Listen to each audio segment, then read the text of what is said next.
So I picture, Ethan, you come in to a scene where you see his room, and it is a typical. Wait. Don't picture it. Be it. Do it. But no, I'm going to. I'm saying like it's a typical teenage preteen room. There's clothes all over the place. It's kind of messy. You see Pink Floyd posters and Kansas posters up on the wall, and you see him laying in his bed, and you hear that me, and then it clicks onto the radio, and like "Carry On, My Wayward Son" starts playing, and Nice. after a moment or two, you see his hand hit the thing to turn off the alarm and let the radio keep playing. He gets up, starts putting on some clothes, and his clothes are, they're not the nicest like a popular kid might have, but they're not super ragged either.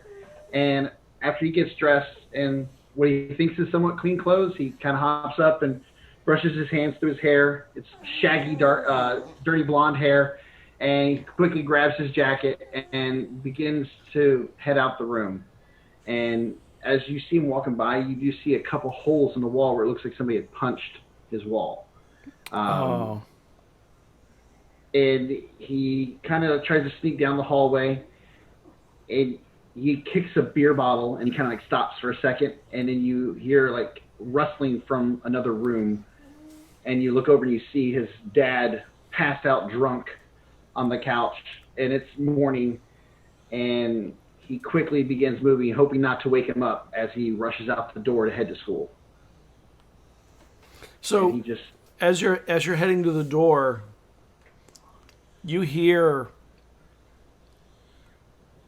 what you know to be the telltale sign of him stirring a little more than you thought. And you hear as you're at the door, Ethan. I wait a second, and then I gotta work late tonight. So when you get home, you're gonna have to take care of your own stuff. You understand? I'm not leaving anything set up. I'm not your mother, you know. Yeah, I know. I mean, it's usually the way it is, right? It is. And can you turn that damn stereo off? Yeah. And I'll rush back to make sure it's off, and that if it does come back on, it doesn't come on loud. Right. He's already broken a couple of my alarms because of me forgetting to leave it on. I like, that jacket looks good on you as you're heading out the door. And he says Thanks. that every now and then. It's kind of the one thing he's given you that you like. Yeah. He'll remind you of it frequently enough that it's the only thing he feels he's done for you. Yeah. And I'm like, yeah, I know. And then I got to go to school. I'll see you tomorrow. And as you're closing the door, you hear the popping of a can. A can top. And as I step outside, I kind of like take a deep breath in, and I go, "Smooth move, X-Lax," to myself, like way to go, you woke him up. And then I'll quickly start heading down the street towards school. And as you're heading down the street, you have to go down Church Street and then head towards the school. There's kind of a long road that goes on it. You see this car go barreling past you the opposite way. Weirdly, it's a station wagon. You never see station wagons speeding like that, but it just... And there's some woman driving in it who you kind of recognize the smock of the people who work for the Loop, that kind of people. Mm-hmm. It just goes blowing by. Have I seen this car before? Like somebody who pays attention to everybody around me? Maybe here and there. Once or twice, maybe. Yeah. I kind of like... Not speeding like that. Yeah. I kind of yell out like, "Hey, watch where you're going. kids that walk down the street. And there are kids walking down the street, and they're all staying off the street when she comes by.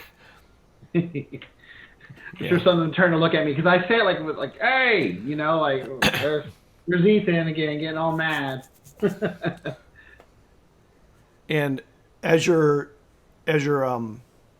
getting towards the school, you see that there's a girl up ahead of you who you can see she just got pushed by another girl, kind of a bigger girl. Mm-hmm. And almost immediately you have the ringside rap.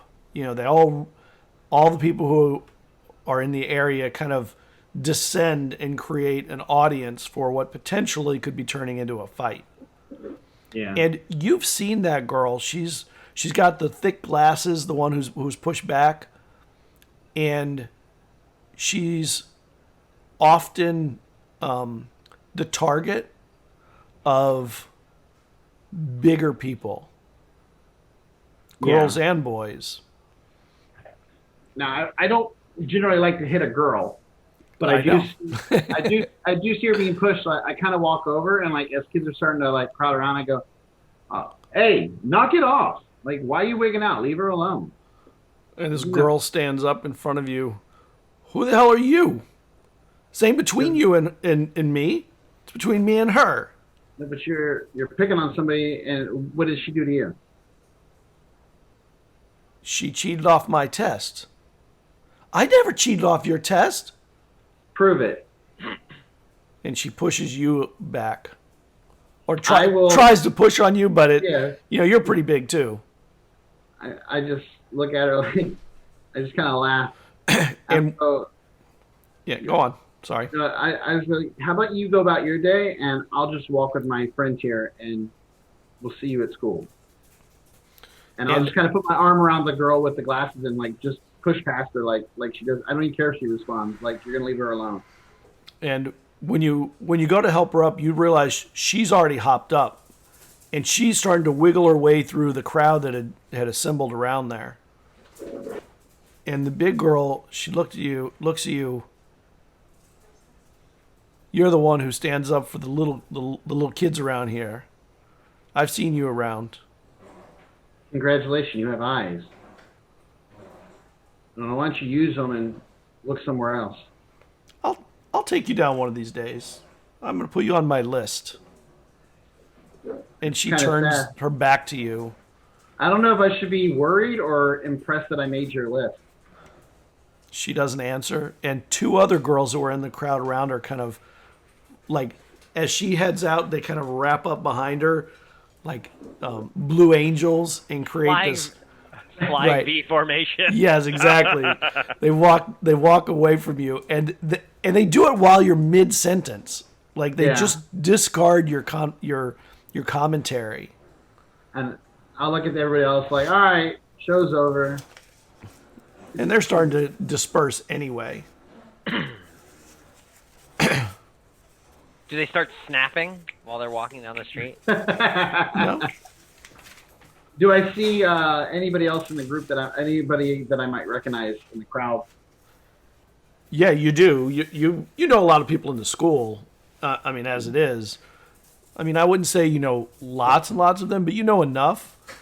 You do know that there's one of the Madison girls is in that ring. Not like leaving with them, but there's one who you remember her name is Julianne. That's the sister, the foster sister of your friend Oliver or Boy, yeah. And she's the one that's always sneering and kind of always got an attitude, super sarcastic. Quick question. You said there was a tailor, right? And that she's like into fighting and stuff? Yeah. Yeah. Yeah. I know she wants to be a boxer, but maybe she trains at the karate dojo with me as well. And I'll just kind of... She has no money for that. No, my uncle will do it for free for her, for a couple people that deserve it kind of thing. Like, he makes enough money to where he's okay, like teaching some of the kids who show particular interest in fighting. What are you trying to start a gang? Like the No. good guy gang, take all the No. bad guys down. No, I think it'd be a nice way of having like another tie into like his family, and I'll just kind of yell after her like, "Hey, tell her I'll see her at the dojo." You tell her. I will. She turns and with the crowd kind of disappears. Where's your poser foster brother, Oliver? Where's he at? Speaking of Oliver, why don't you set a scene for yourself? We need to know what everyday life is for Oliver in that has to be chaotic 7, 8, 9, 10-person household. Yeah. I wasn't actually planning on doing it in the house.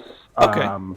This is Oliver has has left the house as early as possible, because he's actually got a couple bucks that he got from one place or another, and he's actually dropping in at the diner for some breakfast. It's really just like hot cocoa and an English muffin. Right.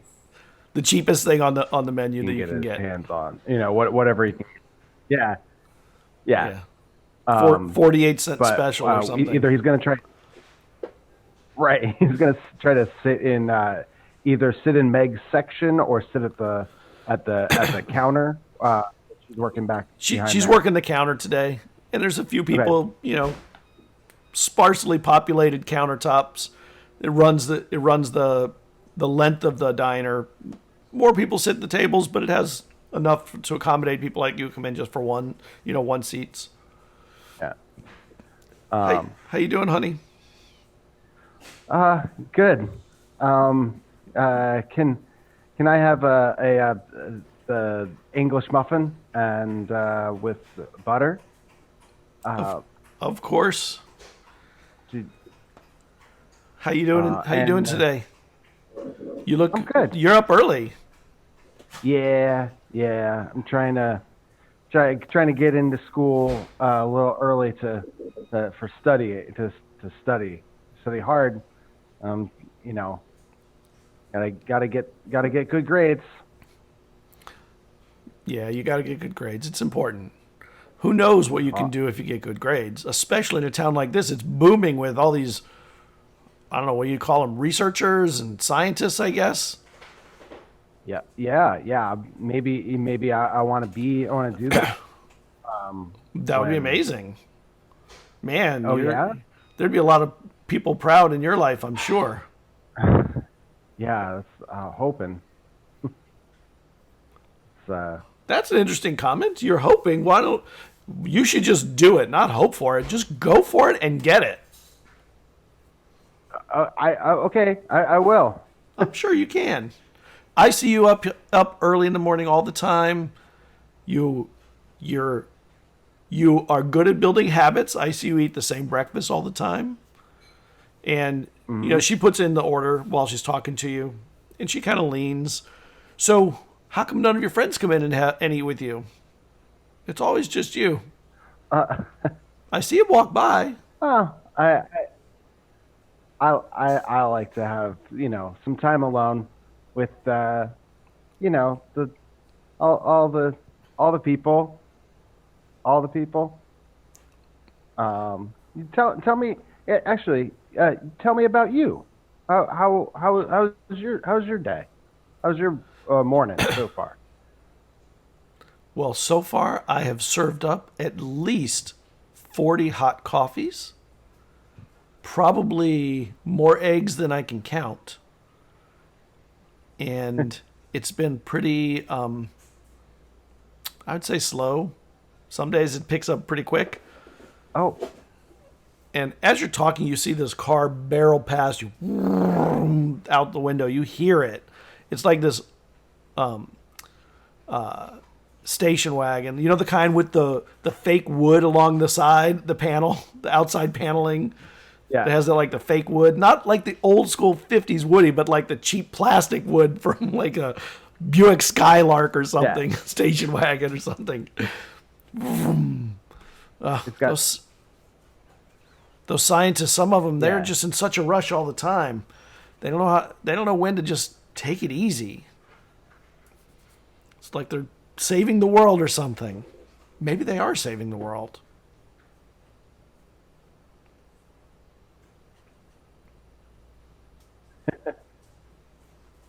Yeah. That's my goal. We don't have a picture of you up on the board yet. What is that something that I could I get a picture with you?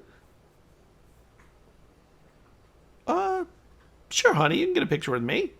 But we try and get all of our regulars up on the board. Okay. And, make them feel all like they're with family. Yeah, just like with family.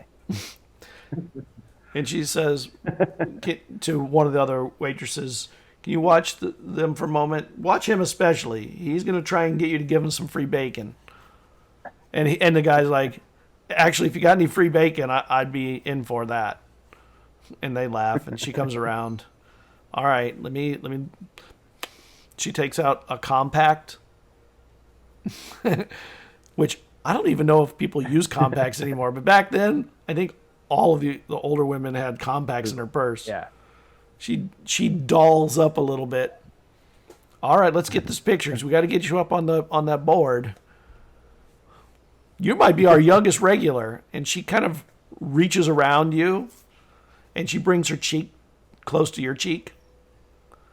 And the girl over there, the other waitress, takes out a Polaroid camera, like one of those ones that the Instamatics.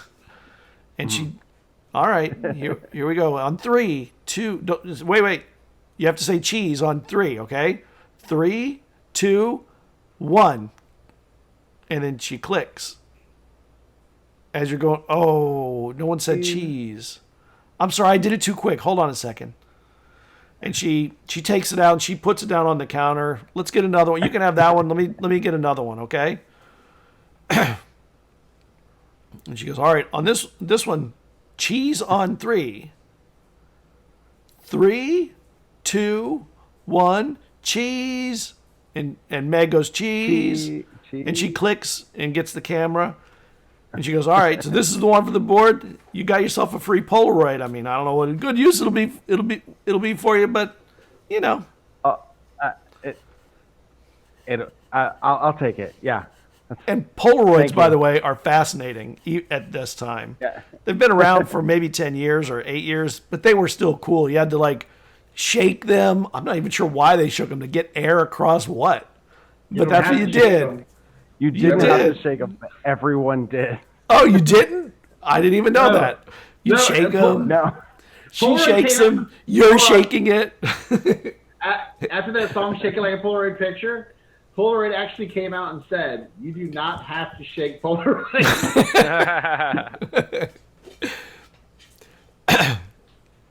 So everybody's shaking a Polaroid anyway.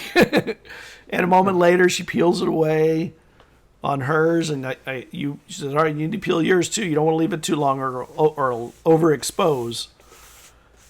And as she's counting down, she counts 60 seconds, 60, 59, 58, blah, blah, blah, while she's shaking. And then she peels it back. Oh, it's a good one. You two look, have a nice smile on you. And she hands it to Meg, who goes over and pins it up on the board.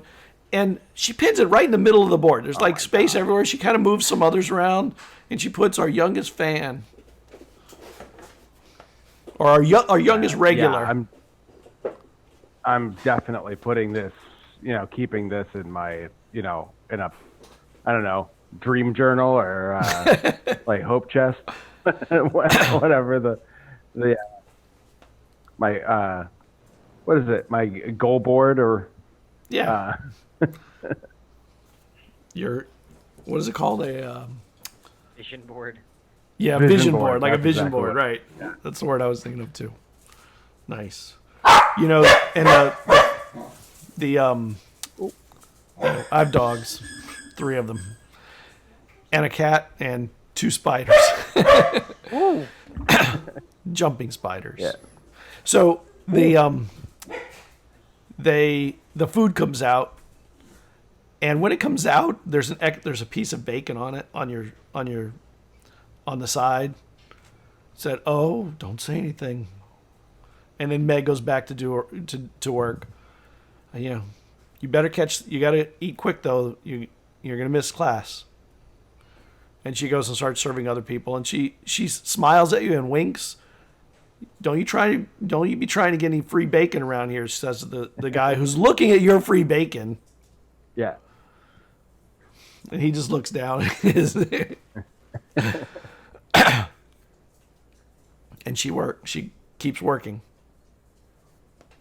All right. And now I guess I'm gonna kind of like stay as long as I possibly can until I'm like looking at my watch and I'm like, oh, I'm gonna be late. And so yeah, then I like kind of tear ass out of there. Okay. To get to school as fast as you can. And as you're coming up, you see your friend Ethan kind of down the road. Looks like he's in the middle of a ring of people. That's normal. That's kind of what I expect. But yep, in the middle of trouble. So, Ethan. Let's jump to Ripley. Why don't you give us an everyday life scene of what it's like to be Harlow Ripley Hearst in Cahokia? So you see what looks like a semi-disheveled basement, which looks like it's been repurposed to be like a bedroom. The couch is a pull-out couch, and it's been pulled out, and you can see that the sheets are sort of disheveled. And he wakes up, and you see that there's stuff on like the side tables and on the floor, and he's got like a desk off to the side with graph paper, and you see a couple of boxes. Like one's this like red box, it's like yay big. There's another white box and with like a blue booklet and stuff. And he gets up and rubs his eyes and presses the off button to turn off his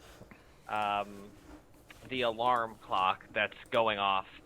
And you note that it's pretty early for the time that you would normally expect an 11-year-old to be waking up. But he gets out of bed and he walks up a set of stairs, and he comes to a kitchen. It has like linoleum tile. It's like with like wood paneling on the wall. There's like a bench seat with like a diner style table, and there's just a plate sitting there already on the table waiting. And there's a Post-it note, and the Post-it note says, "I love you, muffin." And there's a muffin on the plate. How nice. That is super cute. And he looks at it and endearingly, he's just like, "Thanks, Mom." And he takes the muffin, he starts to eat it, and he pulls this step stool out from the side of the pantry and puts it in front of where the overhead cabinetry would be. And he steps up onto the step stool because he's not quite tall enough to reach it by himself. And he reaches up and he opens up the cupboard and he pulls out a glass and goes over to the sink and opens the tap, and water pours in. It's slightly discolored, but no one knew about lead poisoning right now, so whatever. There were thermoses. Yeah. So he takes the water in the glass, and he goes over to another point on the countertop, and he takes this like container. It's like yay big. It says Tang in big letters on the front of it. Oh yeah, Tang. Oh. He takes a spoon out of a drawer, and he takes a couple scoops and he mixes it up, and he has Tang and a muffin for breakfast. You have to go with Tang. It was good enough to go to the moon. Yeah, exactly. Why would you in particular ever drink anything but Tang in the morning? It just makes sense. Science created this. So. Do you take vitamins? Yeah. Yeah. So there's like a multivitamin on the table next to his muffin. So he drinks Ripley's Tang. got very expensive pee. Flintstone Kids. It's a Flintstone Kid vitamin, isn't it? Yes. It's like So he drinks his Tang and he eats his muffin, and then he goes and he grabs. He starts to get ready for school, grabs his stuff, throws it into his backpack, and goes over to the refrigerator and opens it up to see what's there. And it's like a bunch of frozen, pre-made food. But he manages to take out like deli meat and he finds a thing of Wonder Bread and some mayonnaise. Oh, Wonder He Bread. goes about making himself a sandwich. He takes his beat up old $6 million man lunchbox. And he pops it open. He takes his thermos and he pops some more, scoops the Tang into that, tosses a sandwich, tosses the Tang, grabs the only fresh thing in this entire kitchen is a bowl of apples on the kitchen counter. And he grabs an apple and he tosses it into the lunchbox, closes it up, and heads out the door. He's got an oversized backpack on, and he walks down the steps from the stoop in front of the house. Well, as you're getting to the door, you see that there's a post-it note on the door also. Oh, so he'll take the post-it note down from the door and he'll read it. And all it says is, don't forget, first report cards come out in 2 weeks. Make sure you get your final great grades in. Thanks, Mom. I will. And he'll crumple it up and put it in his pocket. And he'll go out the door and he'll lock the door behind him and put the key under the flower pot on the front porch. And he walks down the stoop. And he sees Mrs. Courtney over, like, watering her flowers next door. And he waves, "Hi, Mrs. Courtney." How you doing? You look good. You look like you're going to fall backwards with that big pack, though. Thanks. I'm going to go to school now. Have a great day. And as you're saying that and walking past, at the corner, you see there's a robot.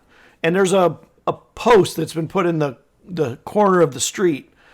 And the robot is plugged into it. There's like a little cord between it. It's kind of a spindly robot, tall, maybe 6 feet tall, with a little boxy top. And what looks like could be a mouth and nose and eyes, but in a very abstract way. Mm-hmm. It's obviously not those things. And when you come out, you see that it's actually, if those are eyes, it's kind of looking your way. And there's, on the little cable as you're going by that it's plugged into, you see every now and then a little spark. Just zzz. It doesn't turn to follow you or anything. It was looking that way, it seemed. Is this unusual? Like, is this the first time that I've seen this robot? It's not the first time, but you do know that those things are some kind of a charging device that have been planted all over the communities. So the robots, when they need them, don't have to be brought in or batteries brought out to them.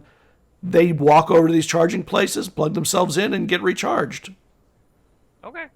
Kind of like a Tesla charger in 1982, but only for the robots. So I will. I look at the robot.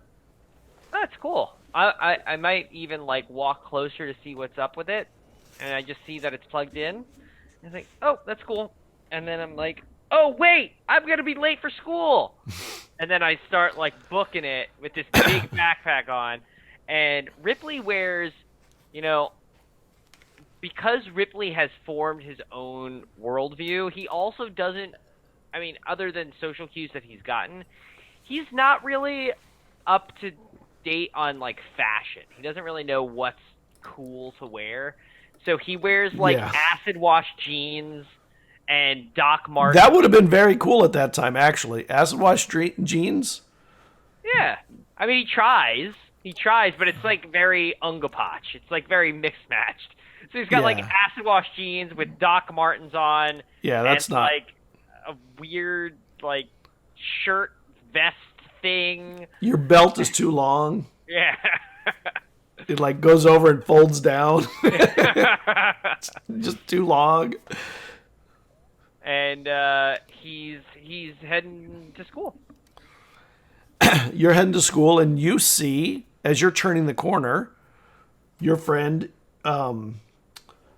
Boy, also turning the corner from the other side, but he's not looking at you. He's looking at up the road. You see Ethan kind of in the middle of maybe a scuff of some kind, but it's clearing now.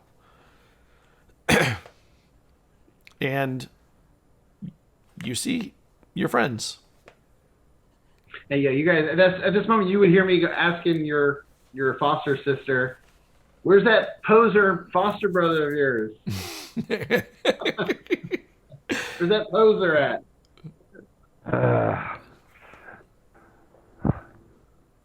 I kind of look around and I'm like,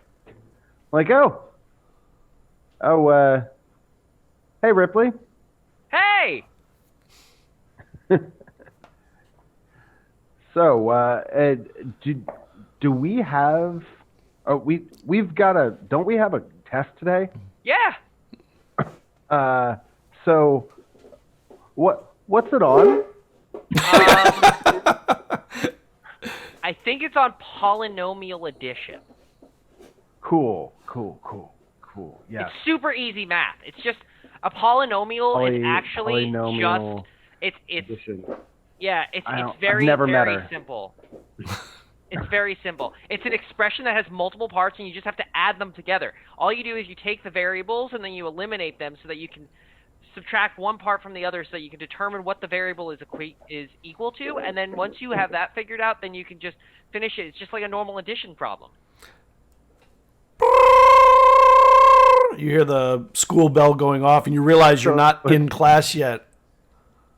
Hey, you guys coming or It's what? just like It's the first one, though. like a normal addition That means you problem. have 5 minutes till the next one, and that's when you have to be in class. Guys, we got 5 minutes. How about you walk and talk? I can do that.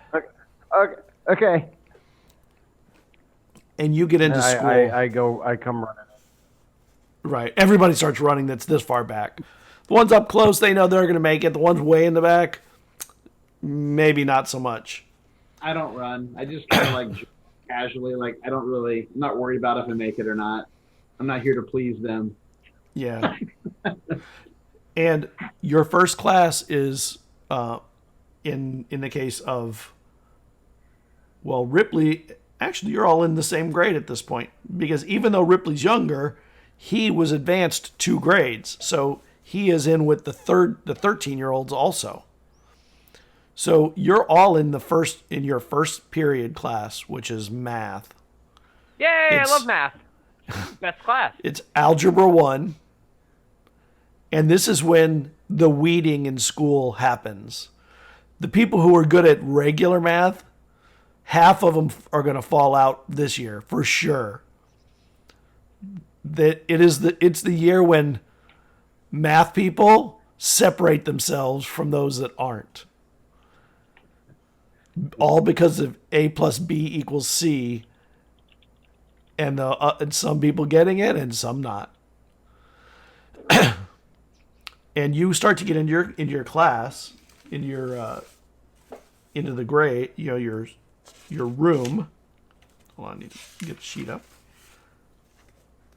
And when you get in there,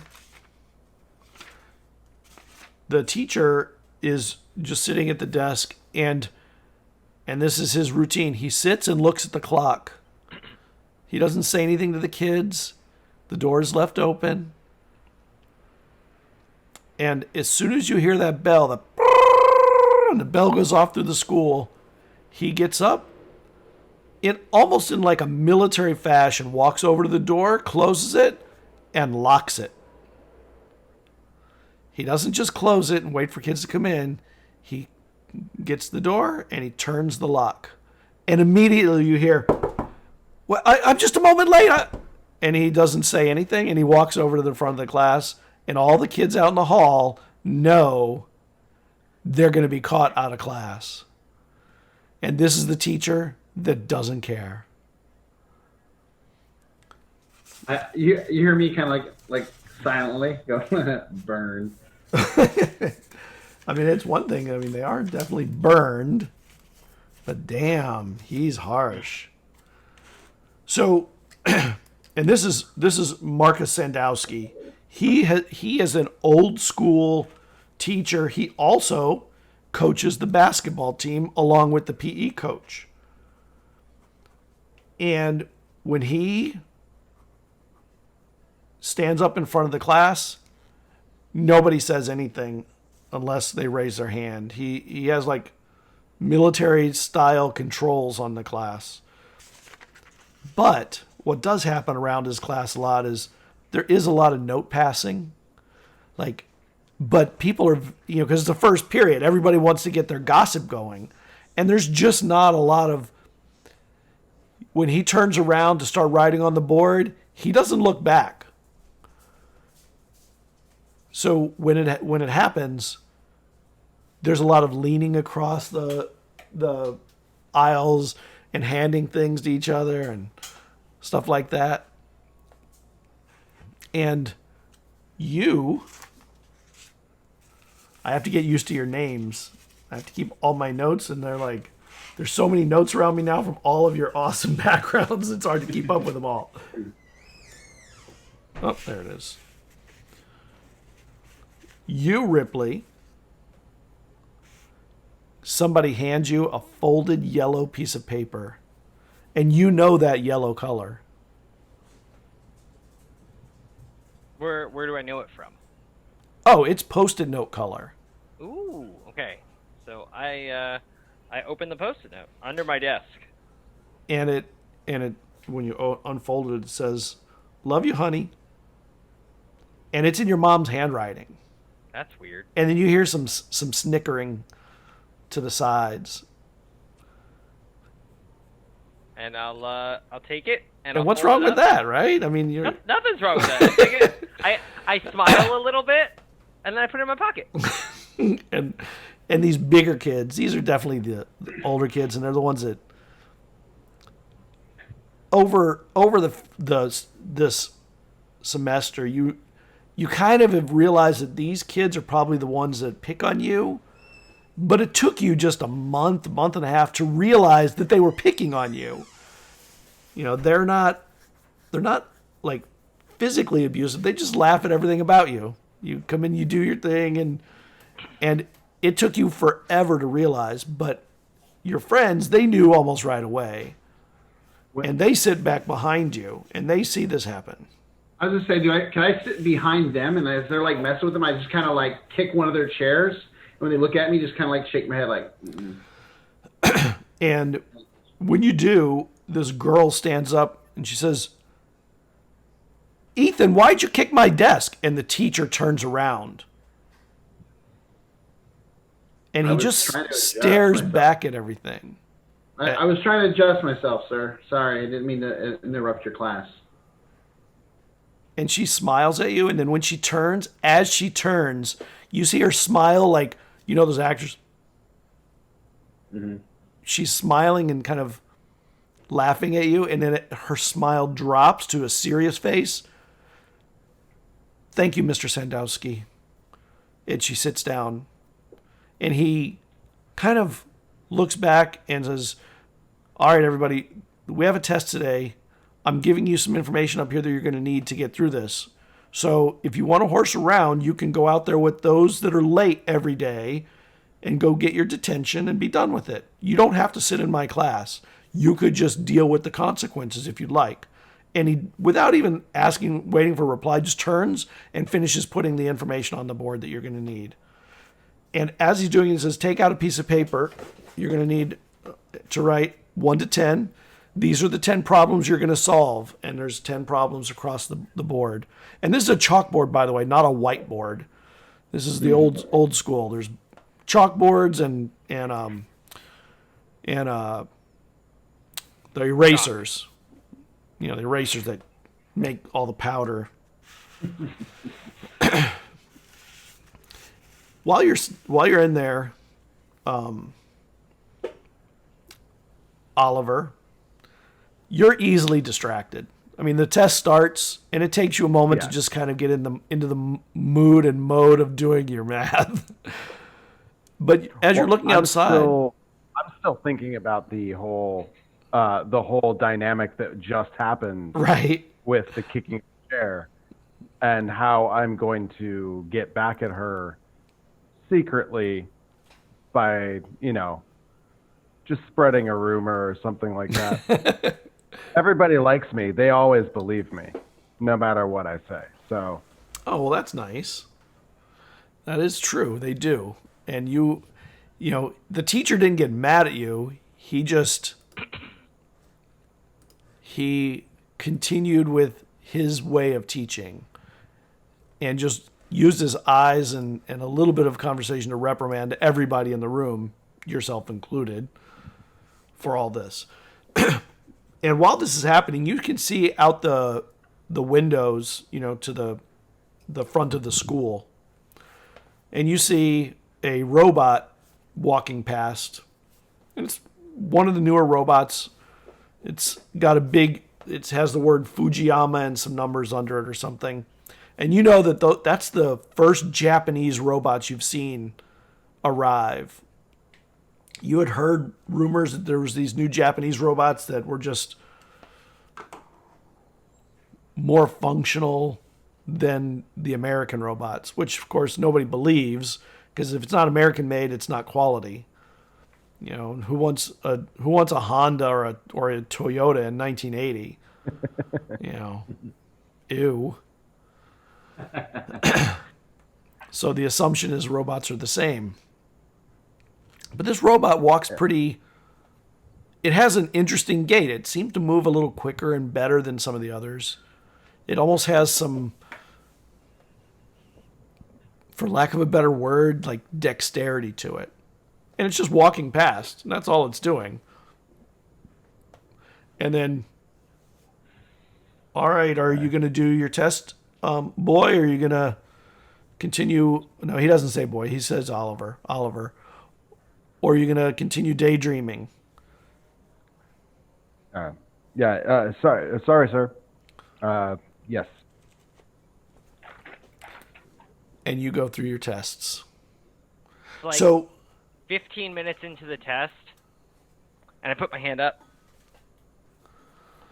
Yes. Mr. Sandusky? Sandowski? And he looks at you and he says, come up. He waves his hand, come up. Okay. He doesn't like people yelling through the room. So I'm sitting near the front, probably in the front row. So I'll come up and I'll hand him my test. And he points to the corner of the desk where he always has you put your tests, and to turn it over. Mm-hmm. And he says, your name's on it, right? Yes. All right, you can go sit down, and you can daydream if you'd like for another 40 minutes or so. Thank you. And I'll go back and I'll sit back at my desk. Right. Hands to the center of the desk. Just like unusually proper. It like makes everyone else super uncomfortable. They're like, why is this kid so unusually proper? I almost see you wearing occasionally a bow tie. Oh, for sure. Almost on a regular. I might even be wearing it today. I might have like a lucky test-taking bow tie. Yes. Yes. Absolutely. That's exactly why I asked about a test.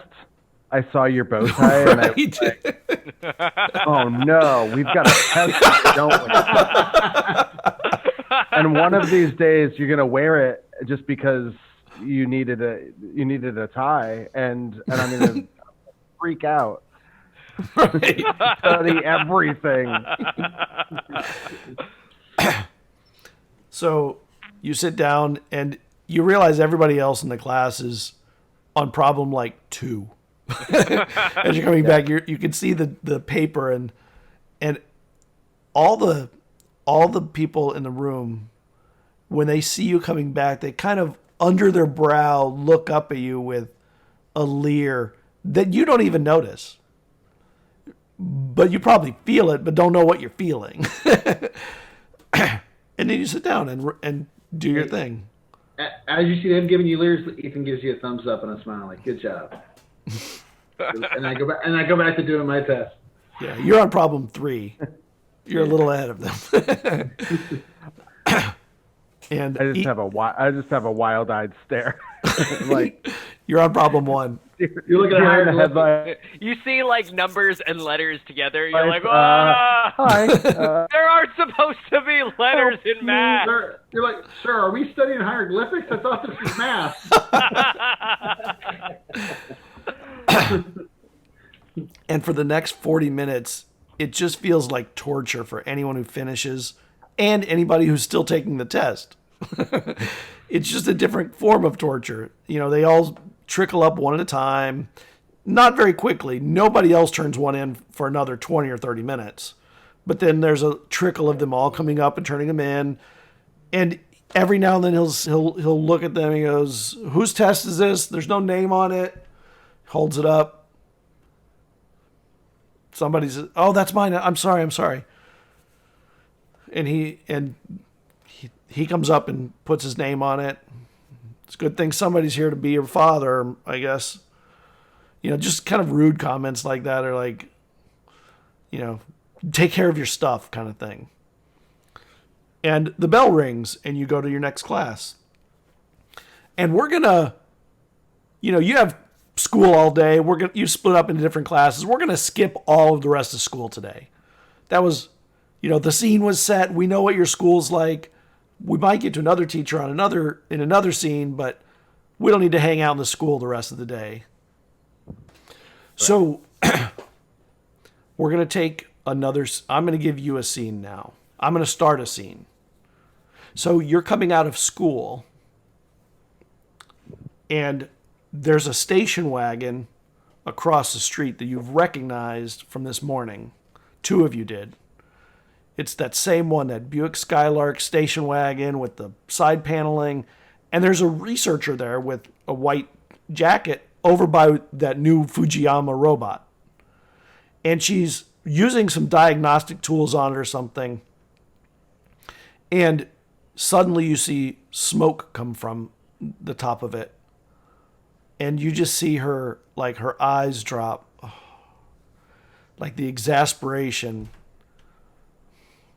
And she brings her car around, and you guys are all starting to trickle out, and you see her, and she looks genuinely concerned, and she lowers the back gate on the thing, and she lowers the seats, and she starts trying to tip this robot over, but it seems very top-heavy and probably heavier than it looks. It has spindly legs, but there's a lot of metal to it, and it looks like she's trying to figure out how to get it into her station wagon. How big is this robot? Like, are we talking like humanoid size, or are we talking like an AT-AT? No, it's like humanoid size, spindly, spiny legs, with like a block on the top that is its head, for lack of a better word, and you know it has like eyes and like big ear radar things that would do this, but then it suddenly. The smoke came out and its head just went. I'll elbow Oliver and be like, "Hey, poser, let's see if she needs some help." Maybe she needs help getting that in the car. It looks kind of heavy. I mean, if you wanna help with her, that's fine. Oh, I just figured, you know, you're really good with people. Maybe you'd want to meet her and maybe see if she's somebody that can help you out with stuff or give you some kind of guidance. I know you're always trying to please people. I'm just gonna I don't even wait for their conversation. If I'm coming out of school, I'm gonna walk straight up over there to her. I want to see if I can get a better sense of how she feels. I don't think we've done any skill rolls, but can I try and empathize with her? And absolutely, I would love you to try and empathize with her. Okay, so I have. Who's going? We should go too. I think the way that this works, and tell me if I'm right. So I combine my mind attribute with my empathize skill, and I roll that many d6s. Correct. Okay, And so I have. all you need is 1d6 out of that pool of dice. Okay, so I have a 4 in mind and a 3 in empathize. So I've got 7. That's 7 dice. So let's see how it goes. Roll 7 dice. All you need is 1 6. I got 1. I got 2 successes. 2. Okay, so here's what happens when you get additional successes. So it's great when you get a success, obviously, but each successive success you get over what you needed gives you additional benefits to it. It could be an improved empathize, or it could come with other benefits that you tell me. What would be a bonus to empathizing with her feelings? So I think that I walk up closer, and as I walk up closer, I get a better sense of who she is, and maybe I also see a name tag. Maybe she's wearing a name tag, and I'm able to identify her by name, and maybe the name sounds familiar to me. I don't know why, Okay. and I don't know her personally. So it says Ms. Elise Ferenza. And you have heard that name spoken by your mother, maybe, at some point, but you can't place the context. Yeah, exactly. And she's sweating, and it's not really that hot. And she looks, as you empathize, you realize what you're really seeing is not what you expected. What you're seeing is fear. Is there something wrong with your robot? It's nothing you can help me with. Thank you. Are you sure? You don't even know my name. How do you know that I can't help? Well, I need to get it in my car because I got to go take it back for a repair. It looks like it may have burned out. Did you know that a colony of ants can lift a lot of weight? Like, an ant can lift like 100 times its size. And if we got a bunch of kids over here, I'm sure that we'd be able to help you get this into your car. Maybe if we got a bunch of your friends. Ripley, I got you, man. I got this. And she sees all these kids coming up. Well, hold on a second. And she goes over to the side door, and she does something. You're not sure what. And she comes back, and her name tag is no longer on her smock, her white smock. Was I able to see it before she took it off? You probably didn't notice it, but I mean, Ripley saw it. And she says, I just need help getting it in the car. I got to get it back. It's broken, but it's heavy, and it's hard to move because the top is so heavy. I'm afraid I'm going to lean it. It's going to just fall over and break more. Yeah, that would be a problem. Oh, yeah, but that's not going to happen. You're. I'll help you. And she's a little woman. She's about 5'1", skinny. Big, she has glasses. About how old is she? She looks like she's in her 20s, which is unusual. Most of the scientists, researchers you find around here, for sure they're in there. In your minds, probably 50s and 60s, but they're really probably in their 40s and 50s. 30s, 40s, 50s. Too young for my purposes. Yeah. Does she look American? I mean, that's she rough. does, yeah. Does she look like she is of Caucasian descent? Yeah. She's European ancestry of some kind. So it's odd that she's. And do we recognize that this is a? Would we recognize that this is a Japanese robot and that is not commonplace? You might. I would at least. Yeah. Because I saw it before, and we talked about. Yep. That was going through my head. And you've probably heard that there were new Japanese robots that were being installed and put into operations. You hadn't seen one yet. This is the first one you've seen. Right. What did we say that my foster dad did for a living? Oh, he works on the railroad, the train depot. Okay, so In Dupo. not necessarily a loop related. It is loop related. The train depot has been expanded, and it's where they bring in equipment for engineering and construction of additional stuff on the loop. Oh, I see. So I may have even heard about it from him that Sure. It's possible. That they brought in these things, and boy, they were way heavier than the other. Yeah, they were heavier, and this one does look oddly top heavy, seemingly like it would easily fall over if it wasn't balanced on its legs well. I'll take off my jacket and hand it to Ripley because I don't want the one thing that I actually like to get ruined by this robot. Yeah, that's smart. I'll hold it. Thanks, Ripley. Appreciate it. Where do you want me to grab this thing? And she says, mostly we just got to keep the head from falling hard. The legs will come out from under it, and maybe the little one. What's your name? She says to you, Jake, to Ripley. Oh. My name is Harlow, but everyone calls me Ripley. Oh, if you could get the legs, and the three of us will get the head, and just make sure it comes in delicately. And she says, but before we do it, let me put this down. And she puts this blanket down, and she folds it up a bunch so that it gently has a place to go onto it. Sure. All right.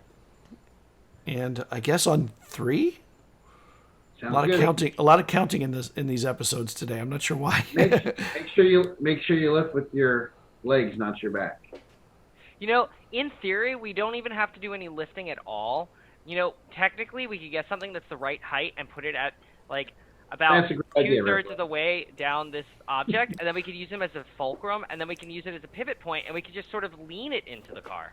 In 3, 2, 1, and she kind of helps pull towards herself, and the weight, suddenly you realize the weight is very heavy in the head, and these legs, spindly as they were, really do hold a pretty chunk of weight up there. And she help, you guys hold it. Can I get a force roll from I got someone? I'll do the. I have a 6 total for force. Are we doing Alright. a group force roll? I think that it's not a full group. I really think it's Ethan and Oliver. They're taking the head, which is the weighty part, and the idea is to control its coming down so it doesn't fall and smack something hard. Do you want us to both roll, or You can combine them. Or am I helping? Oh, actually, you would be helping. Yeah, help. Okay. so helping does what for me? So how does help? I'm rolling 1, 1. Okay. right? Yeah. Yep. How about To yours. I roll? That way I can. Yeah, go I'll ahead. roll I a die rolled- for I the help rolled- kid. I rolled my 6, so I rolled my 6 dice. And you Dude, I got 1 success. So okay. And Cool, did you- because I definitely slipped and dropped my side. This thing comes down hard. It's sort of like picking a big giant rock off a stick balanced on itself, like just a one stick. And when you come off, it's like, whoa, that thing's heavy. The stick was taking all the weight, and you bring it down, and as you slide it in, it's kind of hard to maneuver, but you do. And she's like, "Thank you, boys. I really can't thank you enough. That I've been running around all day trying to catch up with these things. Did you say things? These robots. Things makes it sound like there's more than one of these. Oh yeah, there's a bunch of them now. They just came in, and we're running these are the first day tests. And some of them are maybe not built the way as well as I thought. This one obviously couldn't handle even a light recharge. So, I'm really appreciative. Thank you so much. I can't thank you enough. And she gets she folds the legs of the robot. They kind of fold up. And she closes the back. I would stay in chat, boys, but I really got to get back to not the office, to the lab. I got to get this thing diagnosed. It was a pleasure meeting you. And as she's like leaving, I pull out my notebook and I write down the license plate of the vehicle.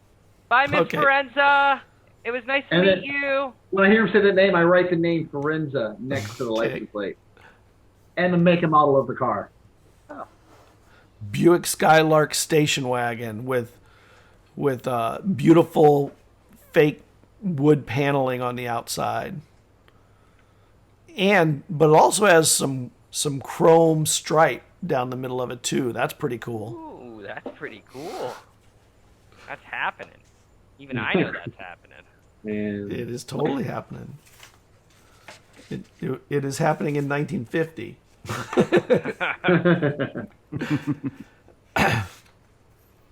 Buick Skylark, all right. And then you head out. Robot. Would anybody like to create a scene before we move on to the next scene? As she's driving away, I'm like, I'll turn to you guys and I'll say, first time to you, Oliver. I'll say, thanks, Oliver. Appreciate the help, man. No problem. I say your name before, but I'm saying today. Like, I've been calling you poser in the morning and going to school and stuff, but now I'm like, hey, Oliver, thanks. Oh, thanks. Yeah. No problem. But not sarcastically though. No, not sarcastically. I say your name like, hey, like genuine thanks, like a genuine thanks, and I appreciate the help. Because you were trying. Yeah. One thing that the three of you often do after school is you go to Ripley's because his mom has money, so there's always better food there. And there's no parents. There's no parents at only in one of the houses. But like there's always the good cookies. There's not the store brand cookies. Like it's actually Keebler cookies rather than the Wild Goose brand. Wild Goose is a store in the area. There's also a Kroger. Ethan always goes to your house to eat because his dad doesn't feed him. Right. And I don't even see cookies unless it's at your house or anything like cool, like none of that stuff. Like it's whatever I can scrounge up. So yeah. And I probably like write notes to my mom like Ethan and Oliver came over again. We ate the cookies, and my mom writes notes. Oh, that's so nice. She has no concept of what you guys look like or like how old you are. She doesn't understand it. She's like, oh, he has friends. I'm so happy. She is happy that you have friends. You're happy that you have friends. We have no idea what she looks like. No. We've never met her. Never met her once. You only imagine her voice. You only imagine her voice as the Charlie Brown teacher voice. Wah, wah, wah, wah, wah, wah, wah. We've seen her car. I think. And Probably. Ethan wrote down the car's make model. He writes everybody's car information down. One day that'll pay off. Just in spades. You never know. I'll say, you guys want to go to Ripley's? Sure. All right, let's do it. All right. Hey, you got the cookies, right, man? You got those. Did your mom get the cookies? Oh, my mom went and bought Keebler Magic Middles. I don't even know what those are. You've seen the new commercials. Okay. Damn. They're like shortbread cookies with chocolate inside. They're not exactly the same as they were. But this is the 80s. They are exactly the way that they were. Yep. I mean, they are no longer. Yeah. Well, now that she's got those cookies, I'm stoked. I've been jonesing to try those things out. Let's go.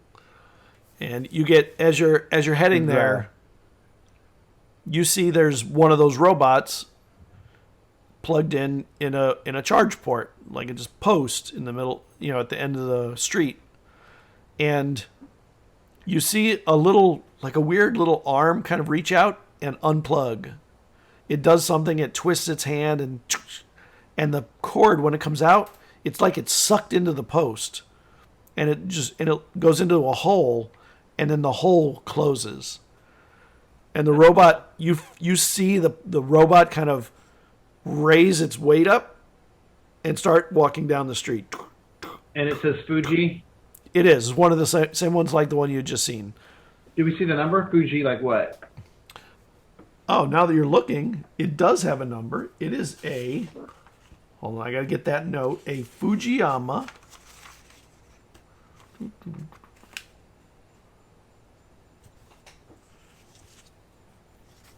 There it is. A Fujiyama 8740C. How about we call it Fuji C? You mean like the film company? Yeah, I'm just calling them Fuji. Fuji 8. I don't care. Fuji 87. I want to come up with a name for it so we can recognize this guy in the future. What do you mean this guy? They all look the same. This particular model with the number. Oh. Okay. I write the number down and everything in my book. I write down the Fujiyama 8740C. Okay. And I think we can track these things down. How many we have in the town? And you get into you get to his house. It was at the end of this corner of his street, and his house is a couple doors down. His house has a stairway up to it. It has like a nice porch out in front. It's not a huge house. None of the houses in Cahokia are really huge, but it's big enough. It's bigger than your houses. And for you, Ethan, or not you, Ethan, for you, Oliver, it's massive compared to what yours feels like. Yours might be the same size, but there's so many people. Yeah, it's so empty. Yeah, where are the bunk beds? So we walk up to the stoop, and I take the key out and I put it in the lock. We open the door and we go in, and just like every time before this and up until now, this is sort of like almost like ritualistic. I walk into the house and I go straight to the wall. There's a rotary dial phone, and I pick up the headset and I go. Yep. And I call and takes 5 minutes to dial. And hey, Mom, I'm home. I try to listen to the phone to see if I can hear her voice. So I can put a voice to her voice. Yep, Ethan and Oliver are coming over again today. Yeah, the test was good. Yep. Hey, Oliver, how was the test? I had a turkey sandwich for lunch. Yeah, everything's good. You okay? I think. Okay, I love you. I think one of the answers was like Abraham Lincoln, right? Yo, I thought you were getting help from Ripley, man. Like, what's going on? He didn't know there was a test. I mean, today. it was like polynomial, somebody or other. I've never even met her.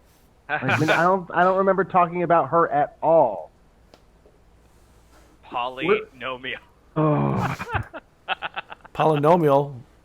Barely knew her. But by the way, Scott, was the girl that messed with me the same one that was picking on the other girl? Oh no, it was just another. Your school has some girls that are kind of wicked. Yes, that's a good word. Wicked. Feisty femme fatale bullies. Yeah, I mean, usually the boy bullies non-bully. deal with most of the time the boy bullies deal with boys, and the girl bullies deal with girls most of the time. Here we have equal opportunity bullying. Yeah, but given the right opportunity, they'll cross the line a little bit. Did you guys see that dork in class? I can't believe she tried to sit there and mess with Ripley and then try to get me in trouble. Yeah, and especially since her parents are going through a divorce. Not really. Not really. You knew that. That's Really? Not really something she should be. Drawing attention to herself. You know what I'm saying? Hey, do you guys want to play Atari? Sure. Yeah. And this is one of those moments Amazing. when, oh my God, a real Atari. And we go down into the basement that you guys see. I've like turned into a makeshift bedroom, and there's a television. There's like a CRT television right Yeah, there. of course. And there's an Atari with 2 joystick controllers. Yep, You're you like, play I've against never each other. seen one of these before. Well, you've been to the arcade. The arcade, I mean, it's a little down the road. Yep. You know, it's got about 20 games in it, but This is a home console. you got to blow through quarters there, and you know, quarters are hard to come by. Yeah. Did you hear that Nintendo is supposed to be coming out with something next How year? many bottles do you have to return? You get 3 cents per bottle that you turn in. So, and most bottles come in a 6-pack, so that's 18 cents. So man, you can't even. You gotta get a whole 12-pack before you. Well, Or you got a 1/4. every now and then you get a windfall when the Wild Goose store has their bottles in the back of the store waiting for the bottle pickup truck, and it's unwatched because they don't really watch it. And boy, when you see that, is like, what? They're all there. You can take cases, like the wooden cases of So bottles, those for bottles get 24 in returned those. twice. So, yes. When kids And find you just those, go all the way around to the front and return them. absolutely. And I don't want to tell you how many times I've done that. Okay. So you would have to turn in 6,634 bottles to afford an Atari back in 1980. Yeah. It was enough to get you some candy, and that was about it. Did you guys hear that? Did you guys hear that Nintendo's supposed to be releasing a Famicom next year? I've seen like something about it. Oh, it's just have like Donkey Kong on it and everything. What? Yeah. Supposed to have Donkey Kong on it? I thought And Donkey- Pac-Man just came out. What? I don't know. I actually looked that up right now. I realized it came out in 1983. I think Pac-Man came out in 1981. And you fire up the Atari. It only takes like 5 minutes for it to really come up to speed and launch. And you see the game, the game entry screen, and then suddenly it goes to a dot, and all the lights go out at the same time. Did you blow in it? The never power happened. went out. The power went out. Is this normal with the Atari? No. It's dark down here. There's some little tiny windows up in the basement, up at the top of the room, but it's pretty dark down here. The lights? The lights all went out. The lights all Right. went out. Yeah. Yep. And I'll run up the stairs. I'll go with him. Let's go up. I mean, isn't your this is the basement, isn't there? I'm gonna look around for the Breaker box? breaker box. Okay. I'm How in you the gonna basement, so- how you gonna look around with there's really not enough light to see very well, and the basement is Okay. broken into a couple of rooms. I'm not gonna say I'm gonna be successful. Okay. I'm just gonna. He's filling it off for the breaker box. He knows generally where it was. He's been here so much. He's like, it's somewhere over here. All right. So this would be that be- a what would that be? tinker, I think. Oh, so you're finding it. It's not you doing Okay. using it. It would be more. Investigation? Would it be? Yeah, that might be investigate. Yeah, Ability to investigate. find Yeah, hidden that's good. objects. Yeah, investigate. That's right. Okay. Okay. So I have 4 for mind and 0 for investigate. Okay. There we go. Nope. You're not sure where it is. Nope. I In fact, I think I probably stubbed my either stubbed my toe or bashed my head on something. 3 1s and a 2 or something. Or something Although equally bad. if we want to talk about it, I could push it. I don't know if I want to do that. You don't do that for this. I don't know that it's worth it because I think that I don't know that it's worth that. Yeah. Just to Let's try and get see if the lights are out in the whole area first. Yeah. Okay. Dude, as we're going up the stairs, I'm like, man, Ripley, your Atari is powerful. It calls It shut everything down. It's that much. But that's never happened before. Yeah, it never happened. Not during that. I mean, you've had the power go out, but usually it happens at night or something when you're. So we go up. I guess we homework. go upstairs, and All right. So you go upstairs, and the lights are out up here also. There's no power.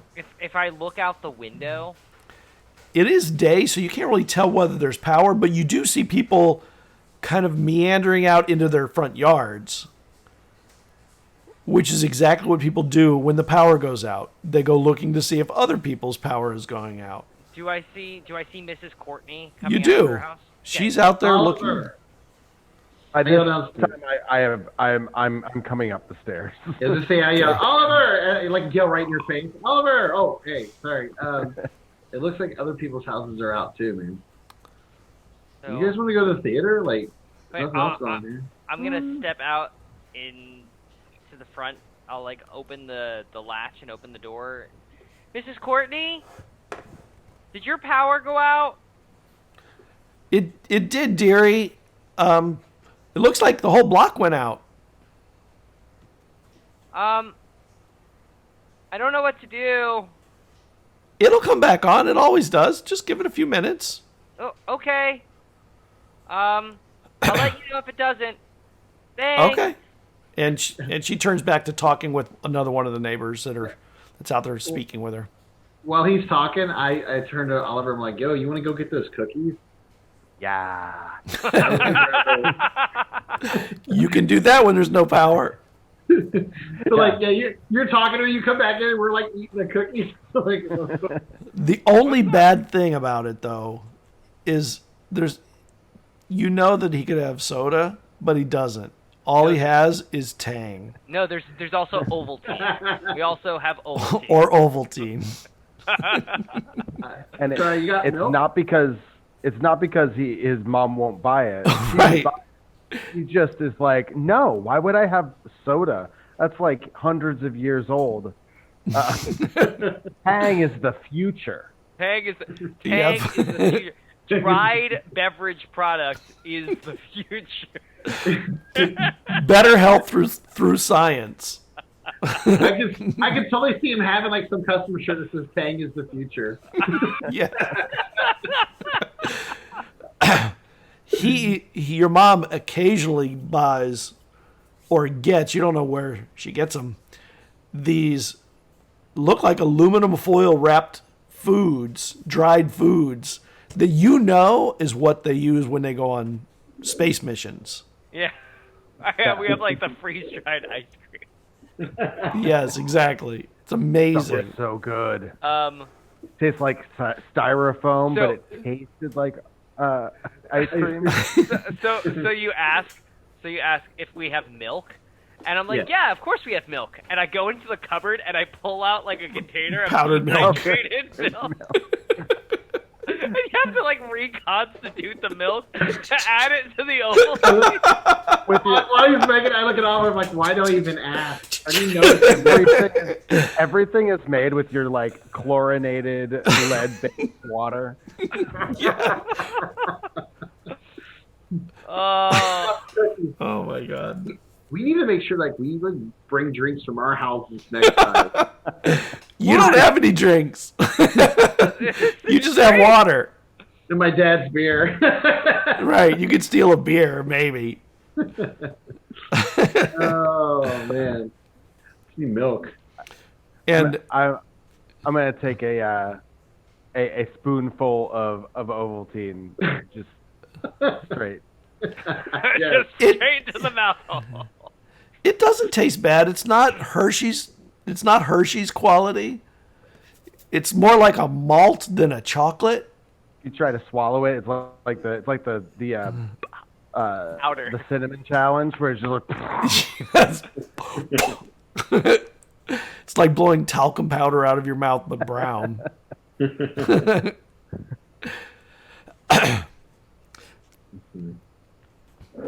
Oh, I have to reconstitute myself for a moment. I'm laughing at all the Tang Ovaltine stuff. And after about 10 or 15 minutes, the power comes back up. And That was weird.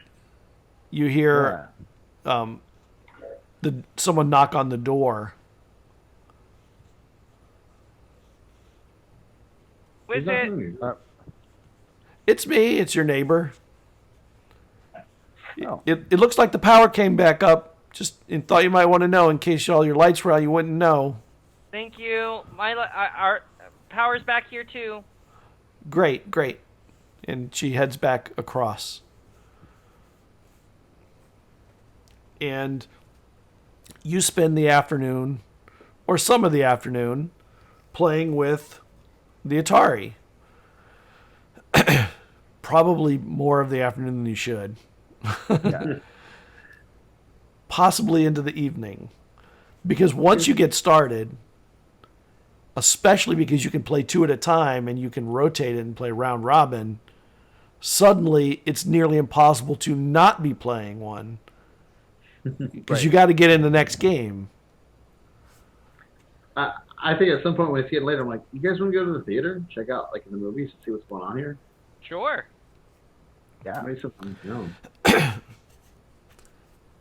All right, so you guys finish up. You put the game console back, put it under the TV. The TV, by the way, is one of those ones that's like 6 feet wide, and both left and right are big speakers.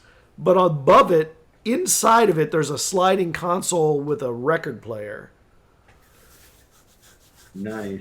Yeah, It's an class. entertainment. It's an Yes. entertainment.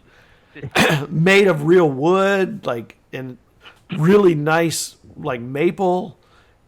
It's too heavy to move. Like, you can't really move it. Once it's in place, it's kind of there forever. And right behind it is this beautiful wood paneling that, just like what's behind Ripley right now in his photo. Beautiful wood This is paneling. my basement. Yeah. And you guys head out. And you start heading to, where the stores are. That's where the movie theater is. And you're walking, it's all strip malls. There's no like real mall. And the movie theater's at the end of this strip mall with most of the stores that you guys know about. And there's a robot standing in front of the glass of the Wild Goose department store. Is it a Fujiyama? It is not a Fujiyama. It's an Ameren. You've seen a lot of those around. That Ameren is the power company in the area, and they do. Their name is in the loop. It's the Cahokia Ameren Particle Accelerator. I don't remember the full name, but Research Particle Accelerator. CARPA. Does it have a number on it? It does. P17. Ameren P17. That's not that's a model number, not a serial number. Mm-hmm. And what's weird is, if it has eyes, a lot of these things you think do have sensors that kind of are mapped to them in similar ways to your senses being mapped to you. Eyes up here, ears, that kind of stuff.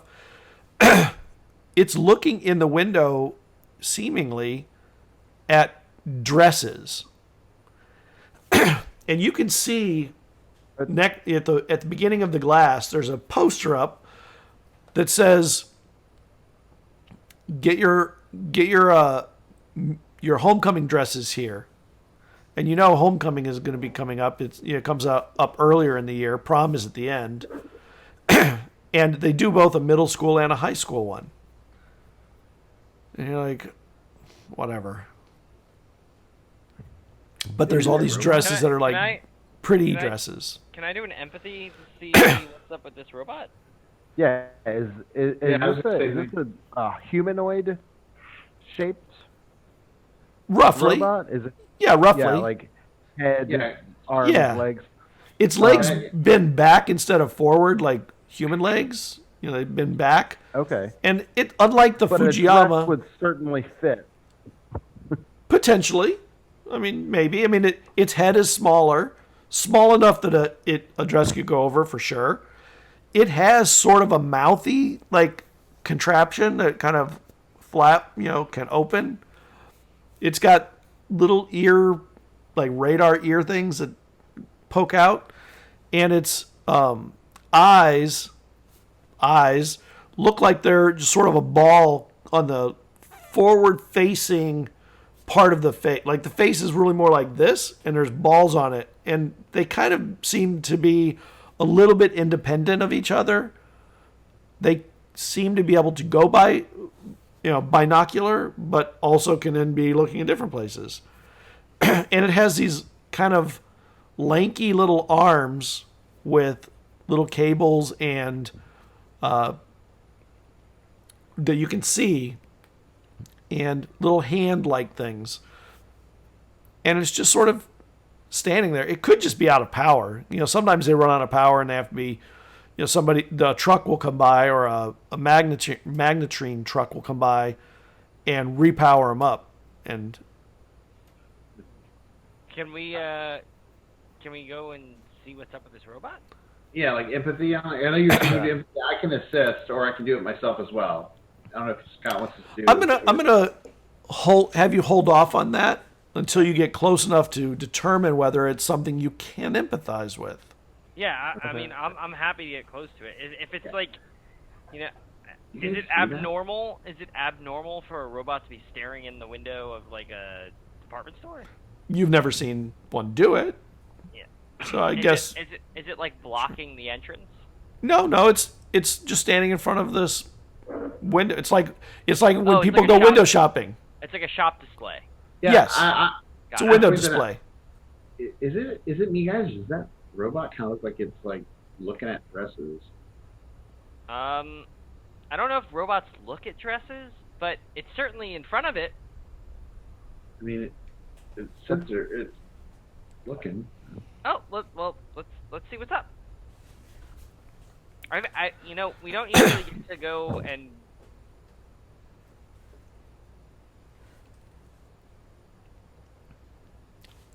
Yeah. Oh.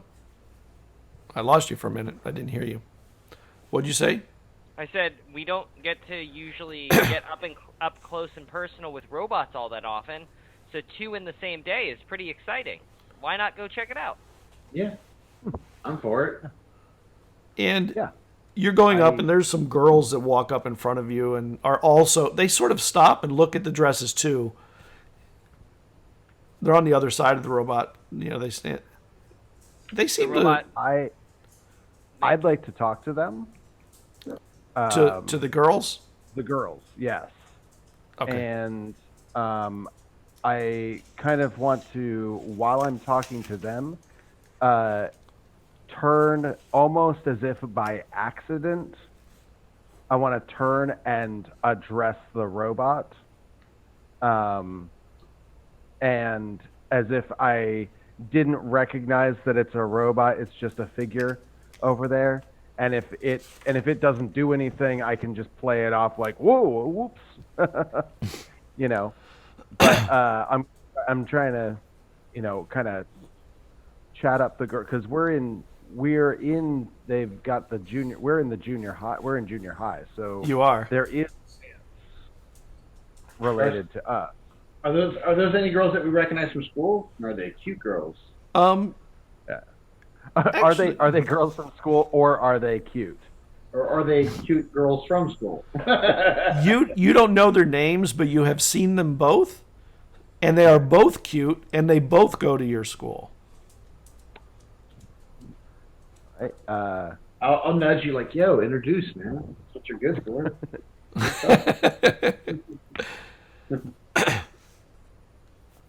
Hello. And they were just sort of looking at dresses and chatting to each other, and then they look, and they're surprised by your sudden appearance. Are you ladies looking at these dresses? Are you oh, hello. Hi. I've seen you. I've seen all three of you. You guys are together a lot, aren't you? Yeah. Why shouldn't we be? I don't know. I mean, we're friends. Right, guys? Yeah, man. Yeah. This is Ethan, and this is Ripley. I'm Dana, and this is my friend Sarah. And I'm Oliver. You. That's actually a pretty funny comment. Somebody said, "Roll for courage to talk to girls."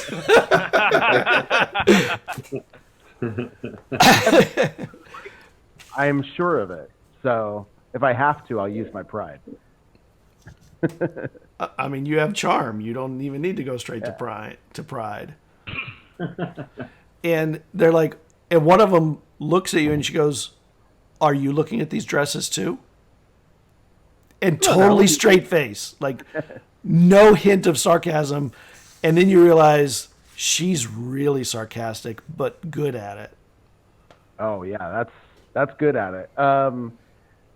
Well, do you think I'd look good in them? And the other one, Sarah, comes around and she goes, "The yellow one would look good on him." And you, Ripley, you see the robot head slowly tilt towards the conversation. And the eyes on the top kind of go... Whoop. Can I roll empathy, or what should I roll? See what's up with this robot. Give me an empathy roll, and I will tell you a little of what happens with it. I got While he's looking at that, 3 successes. Damn. Oh, damn. Wait, 3? Yep. 3. Nice. Okay, I rolled 7 dice. Yeah, you really pulled that one in. I mean, still 3 on 7 dice is pretty amazing. Yeah. It's almost half. Yeah, the robot seems to be interested in the conversation, and now that you realize that it's functioning, you realize it was standing in front of the dresses and looking at them. You kind of get this feeling that, for whatever reason, it has some interest in what's going on in this, between the girls next to you and the dresses and whatever is going on with your friends and the girls and you. Ethan will lean in and be like, "So if he looks good in yellow, what do you think I'll look good in?" To Dana, the sarcastic one. We're both going for Dana. And she says, "Turn around." And I'll do my best girly spin for her. Like, Oh yeah, you need the pleated skirt. That's what that's what would look good on you. I could see that, right? You could see him do like on the dance floor during the prom. Can you see him just spin? I actually think you would look really good. And it is, she might actually be saying it for real. Like, it's so hard to know. I look at her and I say, "So what are you guys wearing?" We were going to look at the tuxes in a moment. He laughed. I literally laughed just like that. Yes. And when you do that, you hear this And it is a weird sound that did not come from any of the girls. And the girls, like, eyes went, what just happened? It was the robot. It laughed. Well, it was really nice meeting you guys. You know, we should talk at school. And they kind of are staring at the robot while they're waving you off and kind of walking back. Wait. No, don't. Maybe we can go to the dance. And they were already turned too far for that to have turned into something. Yeah. But damn, you know that for that moment you had gotten the courage to say it, and they didn't hear it, and the moment was, it was a split second too late, and they were down the sidewalk, kind of looking back every now and then at the robot, but definitely fleeing the scene. Oh no, yeah. That was Ethan, bogus. don't worry. That was awesome. Don't worry. That was bogus, man. We have a chance to go back. Next time we see them, All right. they want us to talk to them. And while you're there, suddenly there's this shattering sound as the window breaks. And the arm of the robot crashes the glass. And you hear an alarm go off. I run.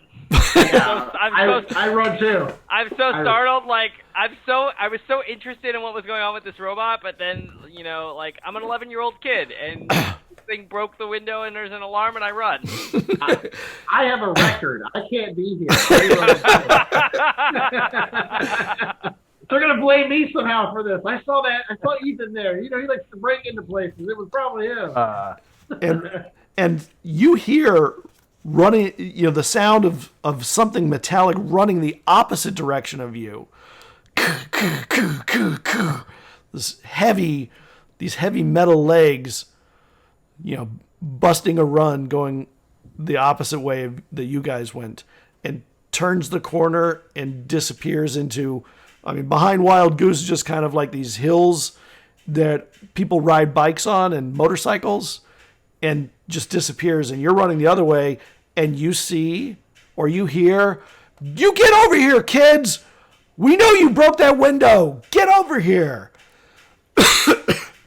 We do not get over here.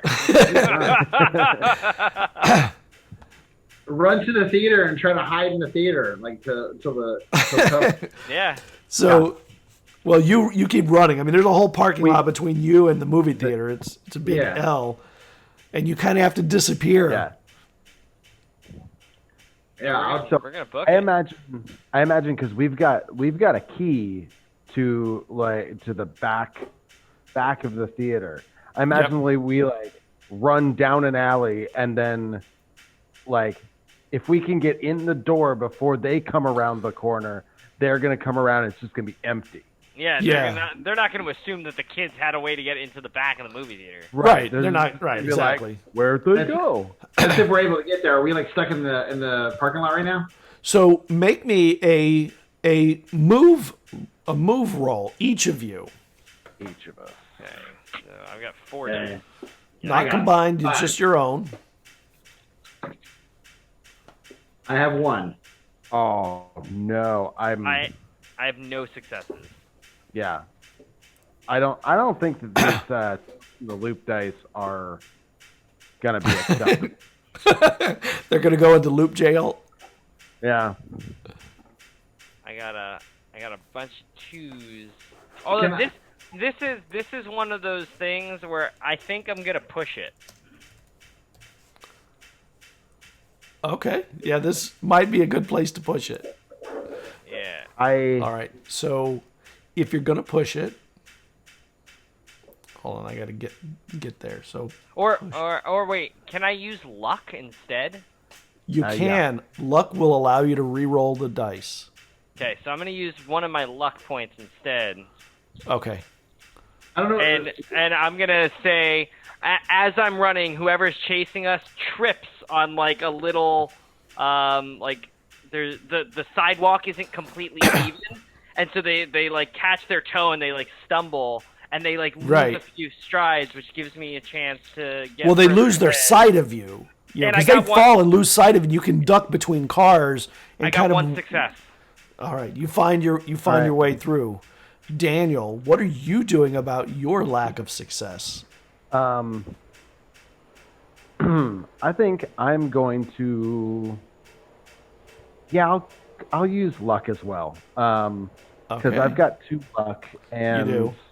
I don't quite want to do a condition yet. Yeah, probably not the time and place. If you don't have to. I may have to do a condition. Can I do luck and a condition? Can I say something? I don't know if this can work story wise, but if I see that they're catching up to him, could I turn around and like maybe shove the guy to get him to like chase after me instead? He's not close enough for you to do that. Okay. He's running along the sidewalk, and they're kind of zigzagging through the parking lot trying to get lost. Gotcha. All right. So what you're saying is you used your luck and you didn't get a success? I used 1 luck, and I did not get a success. So am I capable of using? Quick question. You traded your skateboard in for sunglasses. Yeah. I mean, the sunglasses will come in handy at some point. This would have been a good place for the skateboard, though. Yeah. You wear sunglasses at night. I mean, it's always good for that. Yes, if you want to take a condition, you can push it. So what kind of a condition would you be taking? If in that case, I would be taking. I think I'm going to take an exhausted because I don't run that much. Yeah. All right. So 1-6. Nice. So your success. You end up having to zigzag. I got 2 ones, so good thing we're not playing Alien, but yeah. So you have to zigzag through the parking lot, and you end up having to come back because he's definitely honed on you because he lost sight of the other 2. And you end up going all the way, doubling back across the parking lot, and a tanker truck drives through the parking lot and gives you a moment that your sight is separated from them, and you turn and realize it's going slow enough you can run with it the same direction, which gets you the direction you need to get to. But my God, by the time you get to the movie theater back, you're like, it's like whenever you can't breathe after a race and you feel like you're going to pass out and your friends are like there at the door just with it cracked open, and you actually do pass out for a moment. You fall to the ground, exhausted, and drag him in. And they have to drag you in, like pick you up as much as they can. I mean, you know what they can do. And they drag you in and the door closes, click. And man, that would have been the perfect moment for me to have had a skateboard and just like grabbed onto the sketched off of that tanker truck. Yeah, that would have been super cool. I think it's probably going to be a running thing that I'm like, man, why didn't I? I always forgot my skateboard. I think Oliver probably always pretends that he has a skateboard. That's right. Yeah. If you did have it, it was probably stolen. It's like, oh man, I wish I had my skateboard right now. It would have been awesome. I've never seen you on a skateboard, man. Like you're lucky I don't have my skateboard right now. I'd ollie right over you. That's why they call me Ollie. I actually was going to call you Ollie after that. I was like, oh, skateboard Ollie. And inside the back of the movie theater, you hear the footsteps out there running past, and then running past again, and then running past again, and then they slowly disappear. And you realize that he's gone. And you also realize that you're now probably going to be blamed for breaking that window. They don't know who we are, and what month is it? And what month is it? I want to see what movies that would be playing in the movie theater. Oh, it's October. Okay, let's see. So we got some big movies this year. Blade Runner came out in 1982. Fast Times at Ridgemont High came out. E.T. came out. This is a big year. Well, there's only two movie theaters in this. There's only two theaters in the movie theater. So which two movies are in there? Well, I got to see what came out in October. Okay, which two do you want to watch? Oh, it could have come out the month before, if it had any kind of a holdover and lasted Blade long. Runner. Okay, I'm telling you, I watched that recently, and it holds up. it's still amazing. It's still Very amazing. good. There were two movies that came out of the '80s that the effects still are just mind-bogglingly good. Blade Runner and Jurassic Park. Ooh, Jurassic Park. Those two just. I I watched Jurassic Park the other day and I was like, that still looks amazing today. And that was built on these computers. I think they were on Cytex computers at the time. And it must have cost $1 billion for those things. And First Blood. First Blood and First Blood. Halloween 3. Ooh. Those are the two movies. First Blood. No, wait. Can it be Can Beastmaster be one of them? Oh, Beastmaster. Sure. Beastmaster came out in 1982. Sure. Came out in August. And you've heard great things about Beastmaster. Never heard You've of heard the Fabulous Stains? Great things.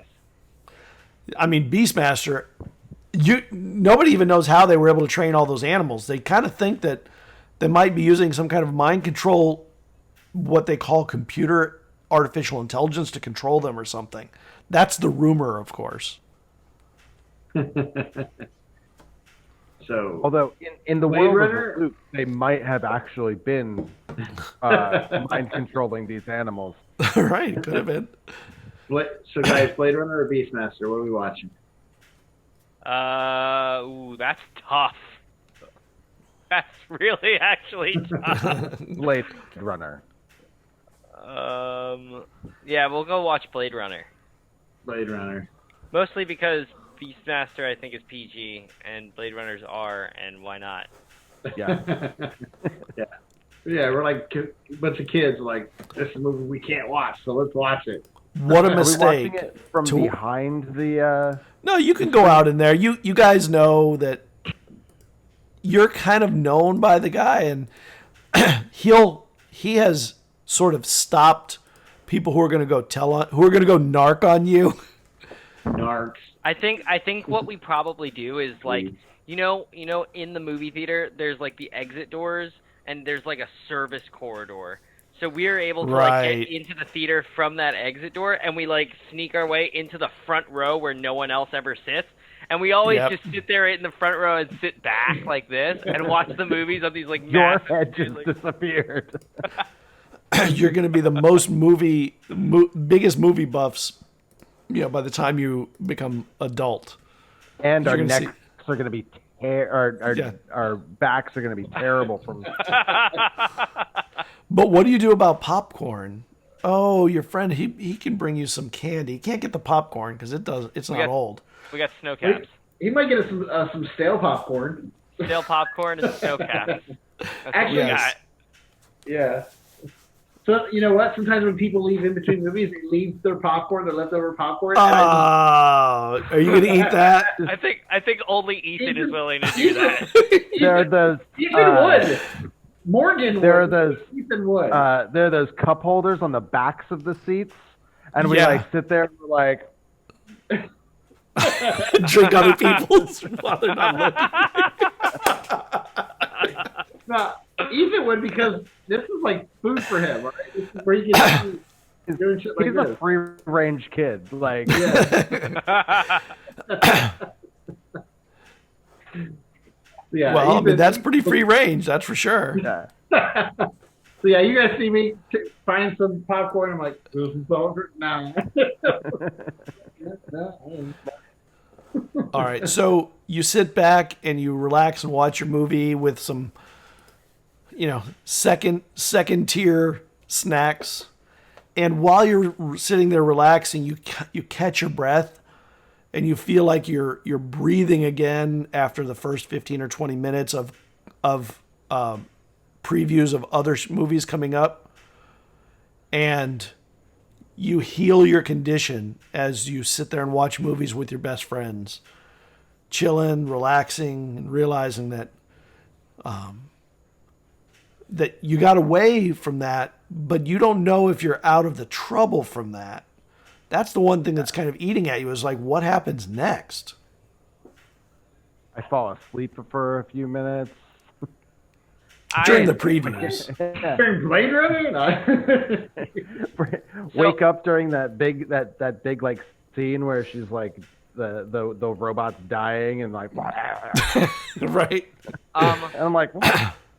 I think that Ripley would watch Blade Runner and have like a weird epiphany, like be thinking about like the Voight-Kampff test and like replicants and like robots and artificial intelligence and like be thinking back to what was going on with the robot in front of the store and just think and like start to put two and two together. Like it's weird that robot would want to be thinking about. It's so obvious suddenly after watching the movie.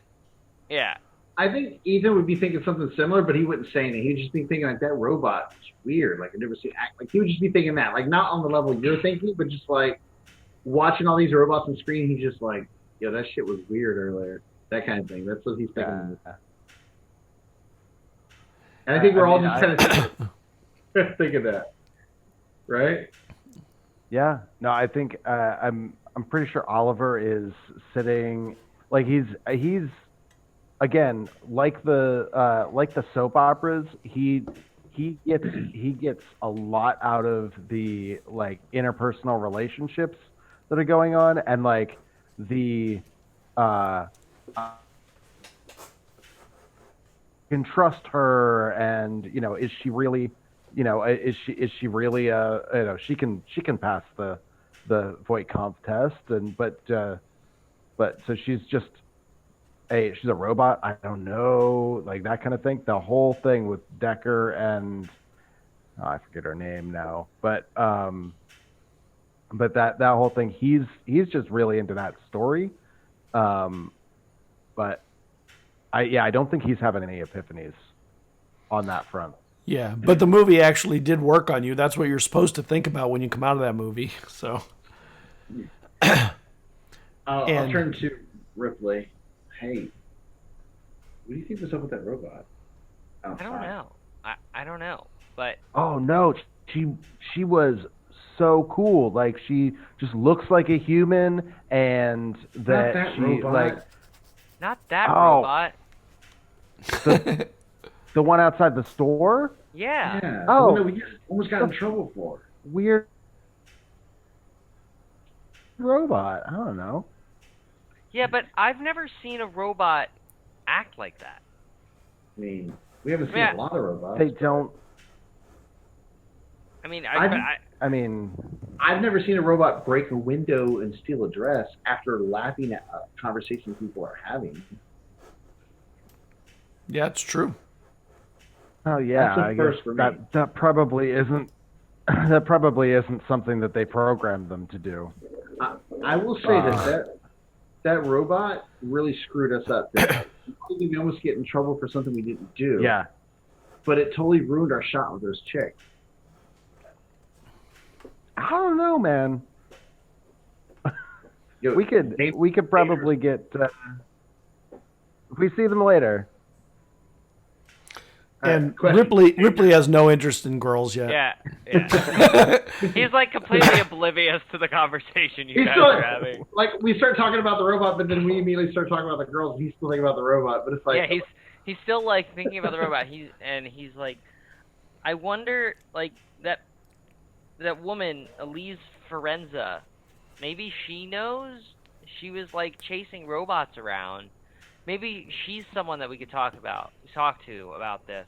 But I don't even know how we begin to get in contact with her. Well, we know what she drives. And doesn't she work with your mom? Well, I don't think so. I don't really know what my mom does. I know she works in the loop, but I don't know what she does. I mean, maybe we could maybe we can like check around the area for a Buick Skylark with like a chrome stripe and this license plate number that I'm down. Maybe if we find her car, we can maybe ask her about it. Well, just take looking around. Sounds like a decent plan. Actually, would like we were saying, I'm Oliver's kind of the he's kind of the like he kind of knows everybody's business, but mostly just because he likes stories about people. Yeah. Would he recognize her name or knowing like who she is, if she's like married, has like a family in the area? Would I recognize the last name? Why don't you? Nope. Why don't you? You have not heard her name. No. She's young though, so maybe she's new. Well, Oliver, maybe you know someone who we could ask. You know, make a contact check. You do have a lot of friends that, whose parents are employed by the Loop. Okay. Lots of them. I would like to make a contact check. Let me just think about who I'd be contacting. Okay. Oh man, I was trying to think of how I could use my sunglasses, but no. I wear my sunglasses. I need complete darkness to focus. Go into your mind palace. Pull the shades down. I got goes into his mind palace. 1-6. Okay. It's just the insides of my sunglasses is my mind palace. Right. I got 1-6. So there's this girl, Anika Jones, and her parents work at the Loop, and they work in something related to, it's a term you've not heard until recently, called human resources or something, which is a really weird term. I mean, why would you call them that? It's such a stupid term. Well, I mean, if they've got human resources, then they must have like their counterparts in robot resources. Of course, makes total sense. They would know. Yes, definitely they would know. And they would know who is the head of the people working in robot resources. Right. Perfect. It only stands to figure.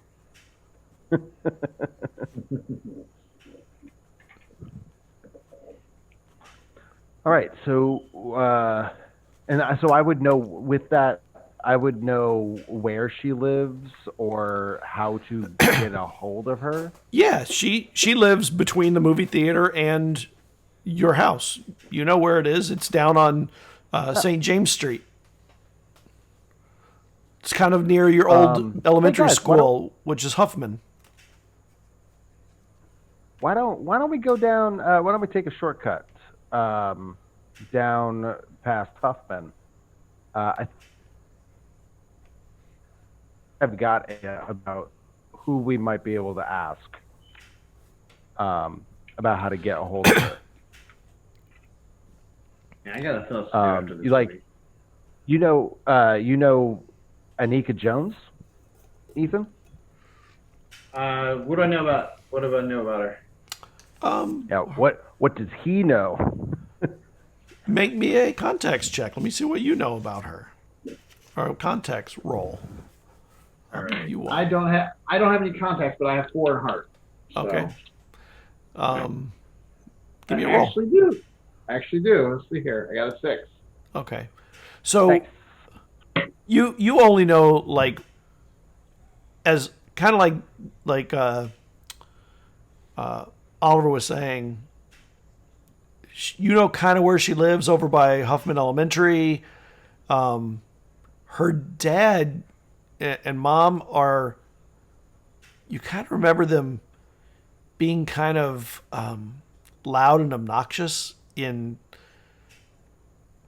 school, something with the school, with the Huffman, when you're at Huffman, like they came in yelling about something at some point, trying to solve problems, but loudly. I mean, yeah, I know her. Her parents are loud as hell and everything. That's how you solve problems. Is it though? I mean, I usually solve them. Depends on the problems, I guess. Yeah. Yeah. If you're friends with her and you know her, let's stop. I don't want to just roll up and say, hey, don't really hang out with you, but but if you're cool with her. And she's always been nice. She was never, she didn't stand out, but she didn't you've never seen her do anything mean to anybody, which that definitely would have been emblazoned in your mind. Let's go check it out. The movie's finished up, so let's go. Yeah, you finished the movie. We're gonna skip all the traversing space between now and then, except you are gonna see a speeding car you've seen driving past you, turns a corner, heading another direction. The station wagon? And it's the station wagon again. But it happened so fast as you're turning a corner, she's turning a corner, and it's past and over. No windows down or anything. Yeah, I was waiting. And it's night. At this time, it's night. It's late. You were in a movie for a while. You played on the Atari. By this time, you're probably 9, 10 o'clock at night. Oh, I have to get home. You do. I mean, is his house on the way? Don't. Yeah, no, my parents don't care either. I can literally stay on. You all have to go past her house to get to your where you live. We'll get you to your house, and then we'll go to stop at her house on the way there. Okay, we'll get you there. All right. And wait, what time did you say it was? It's 9 or 10 at night. I mean, you've been in the movie theater. You played on the Atari. All right. I mean, it is Friday. We could always just talk to her tomorrow. You could. You broke into Wild Goose and stole a dress. It is Friday. You've had a very active day and night. But the movie theater ate, a good 3 hours at least. Okay, yeah, that makes sense. Ripley, do you think I can crash at your house tonight? Actually, I'm going to make it a little earlier. Calculating it out, I think it'd be more like 8. Yeah, not 9, 10. Blade Runner is about a 2-hour-long movie. It's an hour and 17 minutes. Yeah, and but there's time in before and after you hang out and watch. So you probably another 15. It's 3 hours. You spend 3 hours at the movies. Yeah. But it would also be dark, definitely, in October. In October, it would be dark. Yeah. In Illinois, it's dark at 8 o'clock in October. Is Illinois still Eastern time? Nope, Central. No, Central. Okay. Because it was never Eastern time. In Michigan, it was. Yeah, Michigan. It's right the farthest, the most west you can get. Yeah. And I've been to Michigan, and it's light out way later than home on the East Coast. Yeah. And you just. Yeah, when you live right along that edge, they're like, it's weird. It is. It's weird when you live right on the edge of a time zone change. So you see her house, and you actually see her in the front yard with her sister, and they have a jar out in their hands with a lid off of it. And suddenly you see a little light in the night. Fireflies. And then one of them runs over. Yeah. It's towards the end of the summer. You'll see them all summer. It's fall, okay. Beginning of fall. Until you get your first cold snap, you might find them. Once you get a cold snap, they're all dead. I miss fireflies. I haven't seen them in forever. And they see you coming up. And I mean, they don't really know you, so they're just sort of playing, her and her sister, catching fireflies and putting them in a jar. Hey, Anika, right? Yeah? Hey, it's me, Oliver. Am I in any classes with her? Do you want to be in a class with her? Yeah. Sure. You're Yeah, I in was gonna social ask about, studies. In social studies. Hey, do you? I'm on my way back. On my way home. Do you have the? Do you know anything about the? Over the weekend for social studies?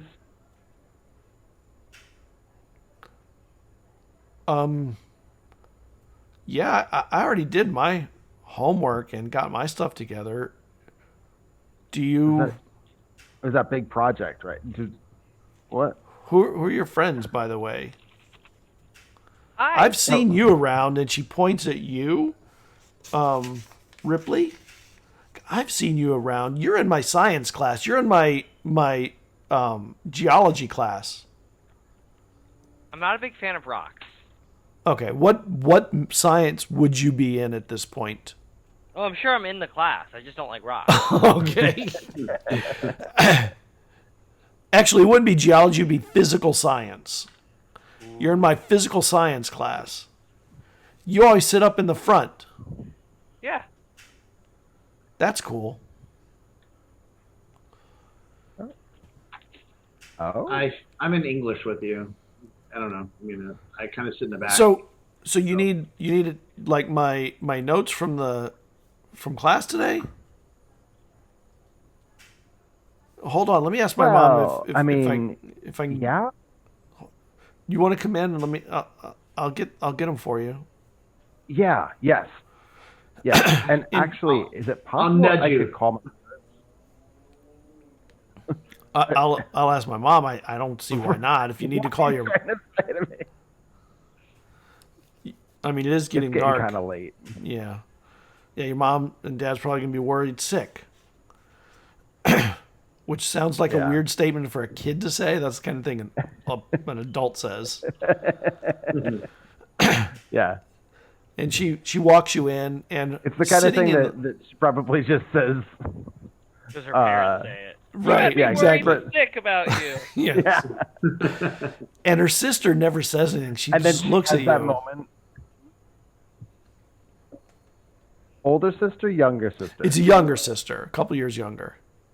And she looks skeptical. I look skeptical of her. Counter skepticism. Is the younger sister Ripley's age?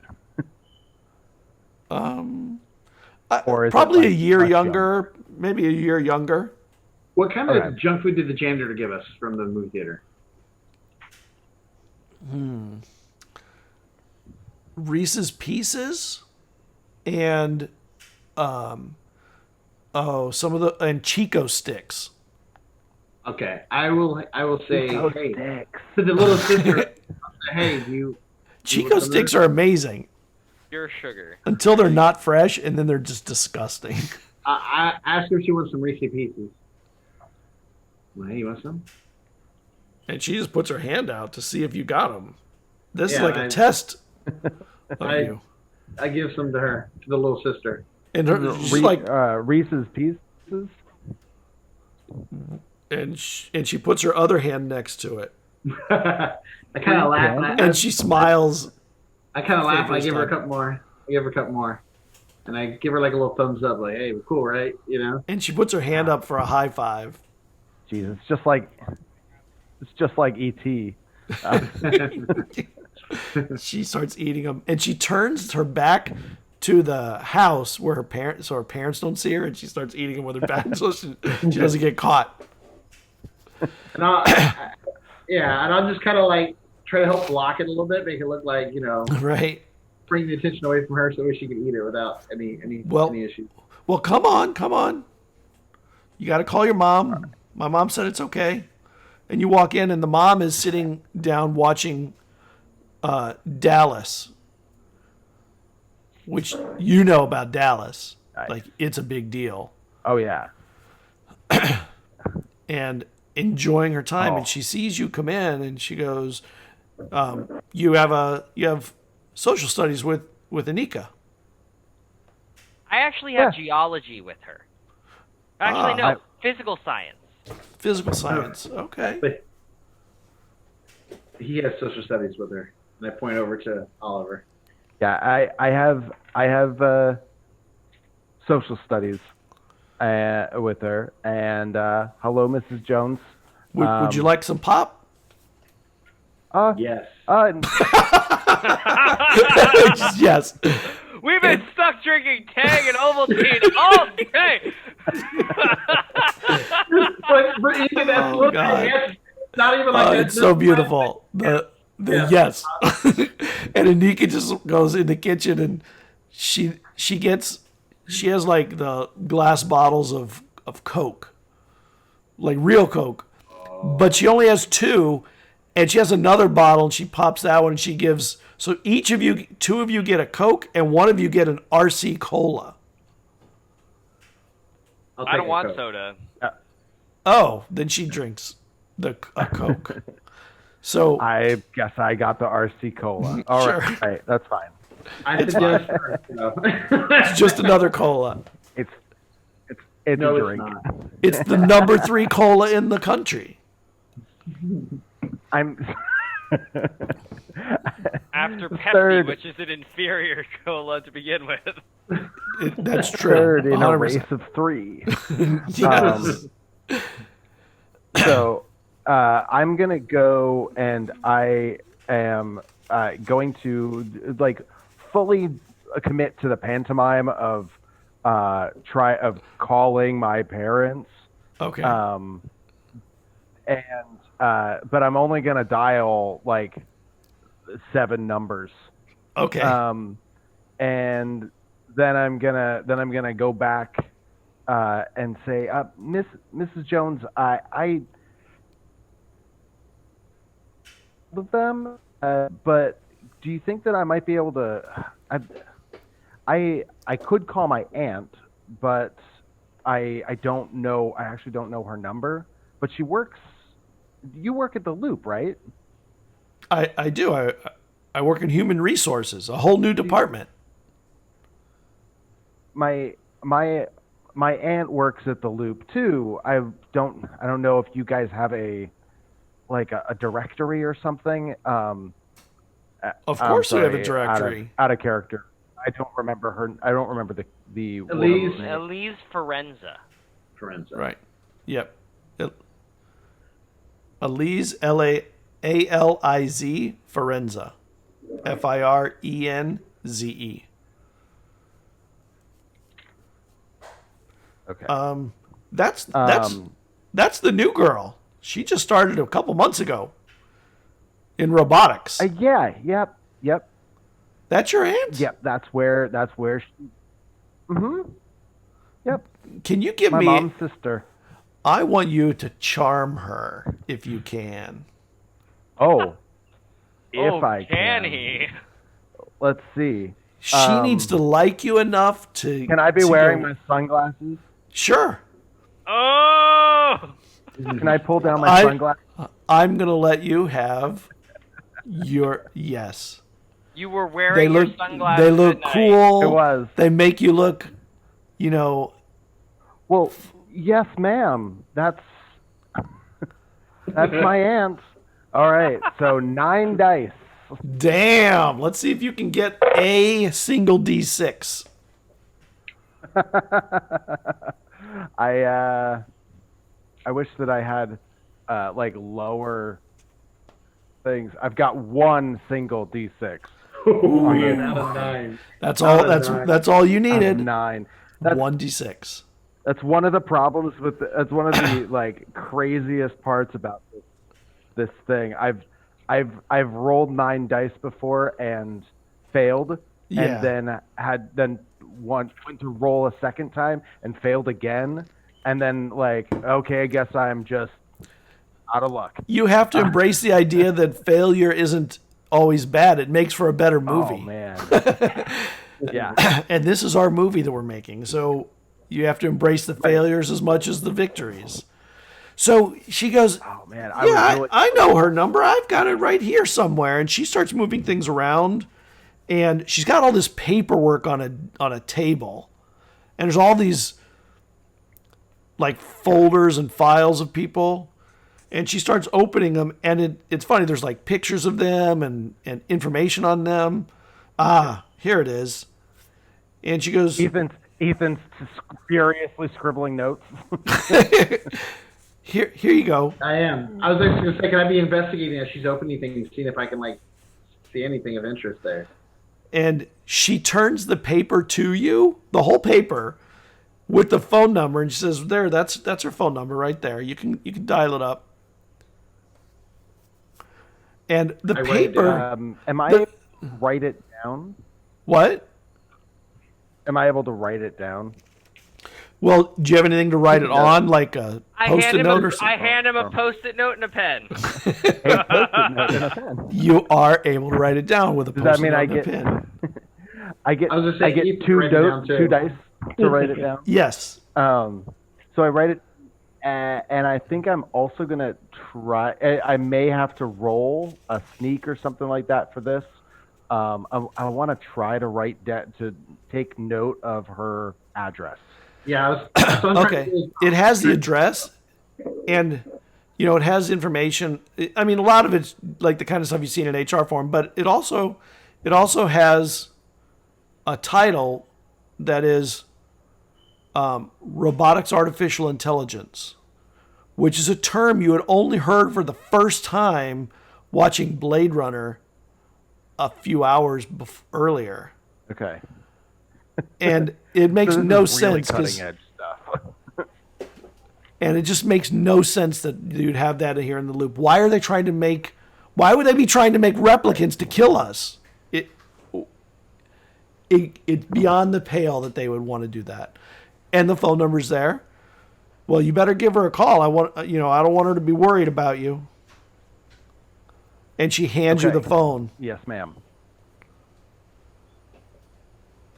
And then she she goes back to watching Dallas. Okay. All right. I just wanted to make sure that I wasn't watched. So I actually am going to call her, and see if I can get if I can talk to her and ask her if we can meet. Okay. So you have the phone in your hand, and you reach up to start dialing, and this is where we're going to break for the night.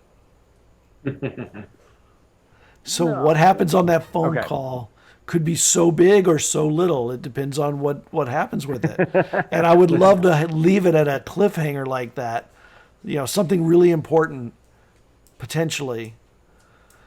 For those in chat, I've had a blast with all of you guys. Oh my God, this is very quickly becoming my favorite game. Just because I love the nostalgia factor. I love the fact that everything is built around like the scene making. God, that is so much fun. We will be playing the completion of this mystery tomorrow night. So it's tonight and tomorrow night. It's a 2-night mystery. It's sort of like a 2-shot. After that, I plan on doing more of these. This is the first one of, I have 6 planned, and I think there'll definitely be more. What I love about them is, like a one-shot, you can kind of do them in between the other games. I'll be starting up my Mists of Elixir D&D game in a couple of weeks. Morgan plays in that. So there's a lot of things coming up, and I definitely want to do this. What do you guys think in the chat? I mean, before we sign off, why don't you tell us what you think of this game itself, the stream, the character making, the scene building, whether you liked or didn't like the game. I mean, that's nice to know too. It's definitely a lot of talking. I need a lot more water with this game. My mouth feels very dry after 4 hours of this. 8, 9, 10, 11. 4 hours. I will say as a player, a first time player of this game, that I find the system super easy, super intuitive. So like for somebody who's new to role playing games, this is a great way to introduce people. I feel like Definitely. It's so easy to play. As someone who didn't live through the 80s, but whose soul is firmly rooted in the 80s, I've got to tell you, I thoroughly enjoyed this. Yeah, this is a game I fell in love with the moment I read it and saw the art. And I was like, damn, I'm going to have to do a bunch of these things. So, we did a little session 0 last night to kind of go over where we're going with it. It's my first time running it. So there's a lot of interesting dynamics that you have to kind of pay attention to. It is the most, I would say, improv-y kind of game that I've come across outside of just improving stuff. Luckily, I don't have a problem with that. I can talk for all night about almost anything if you put it in front of me long enough. The players here, I want to thank Daniel and Jake and Morgan. They were amazing tonight, and I can't wait to see what they do tomorrow night. I agree. Simon Stålenhag's art is stunning. I fell in love with that first thing. What made me buy the book. So, Yeah, I love that.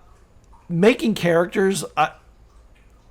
Most systems, I don't love making characters. I'm not someone who likes to sit down and just pin stuff.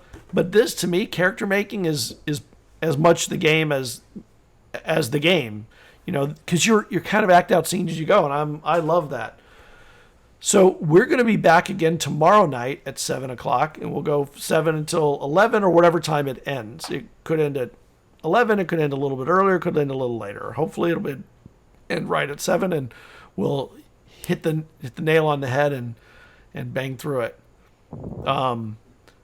Probably tomorrow I'll have a little more action than tonight had. They're at that point where stuff's about to happen. It already has happened. All I can say is this: as excited as we are about the robots, I think the most important thing we need to find out is who gets Dana and who gets Sarah.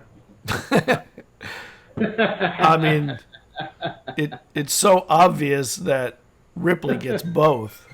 Yes, that would be the best. They're just way too smart for the two of you. He doesn't know or care. Right.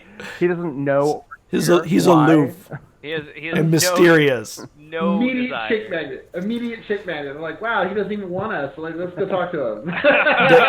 Both of them like younger men. We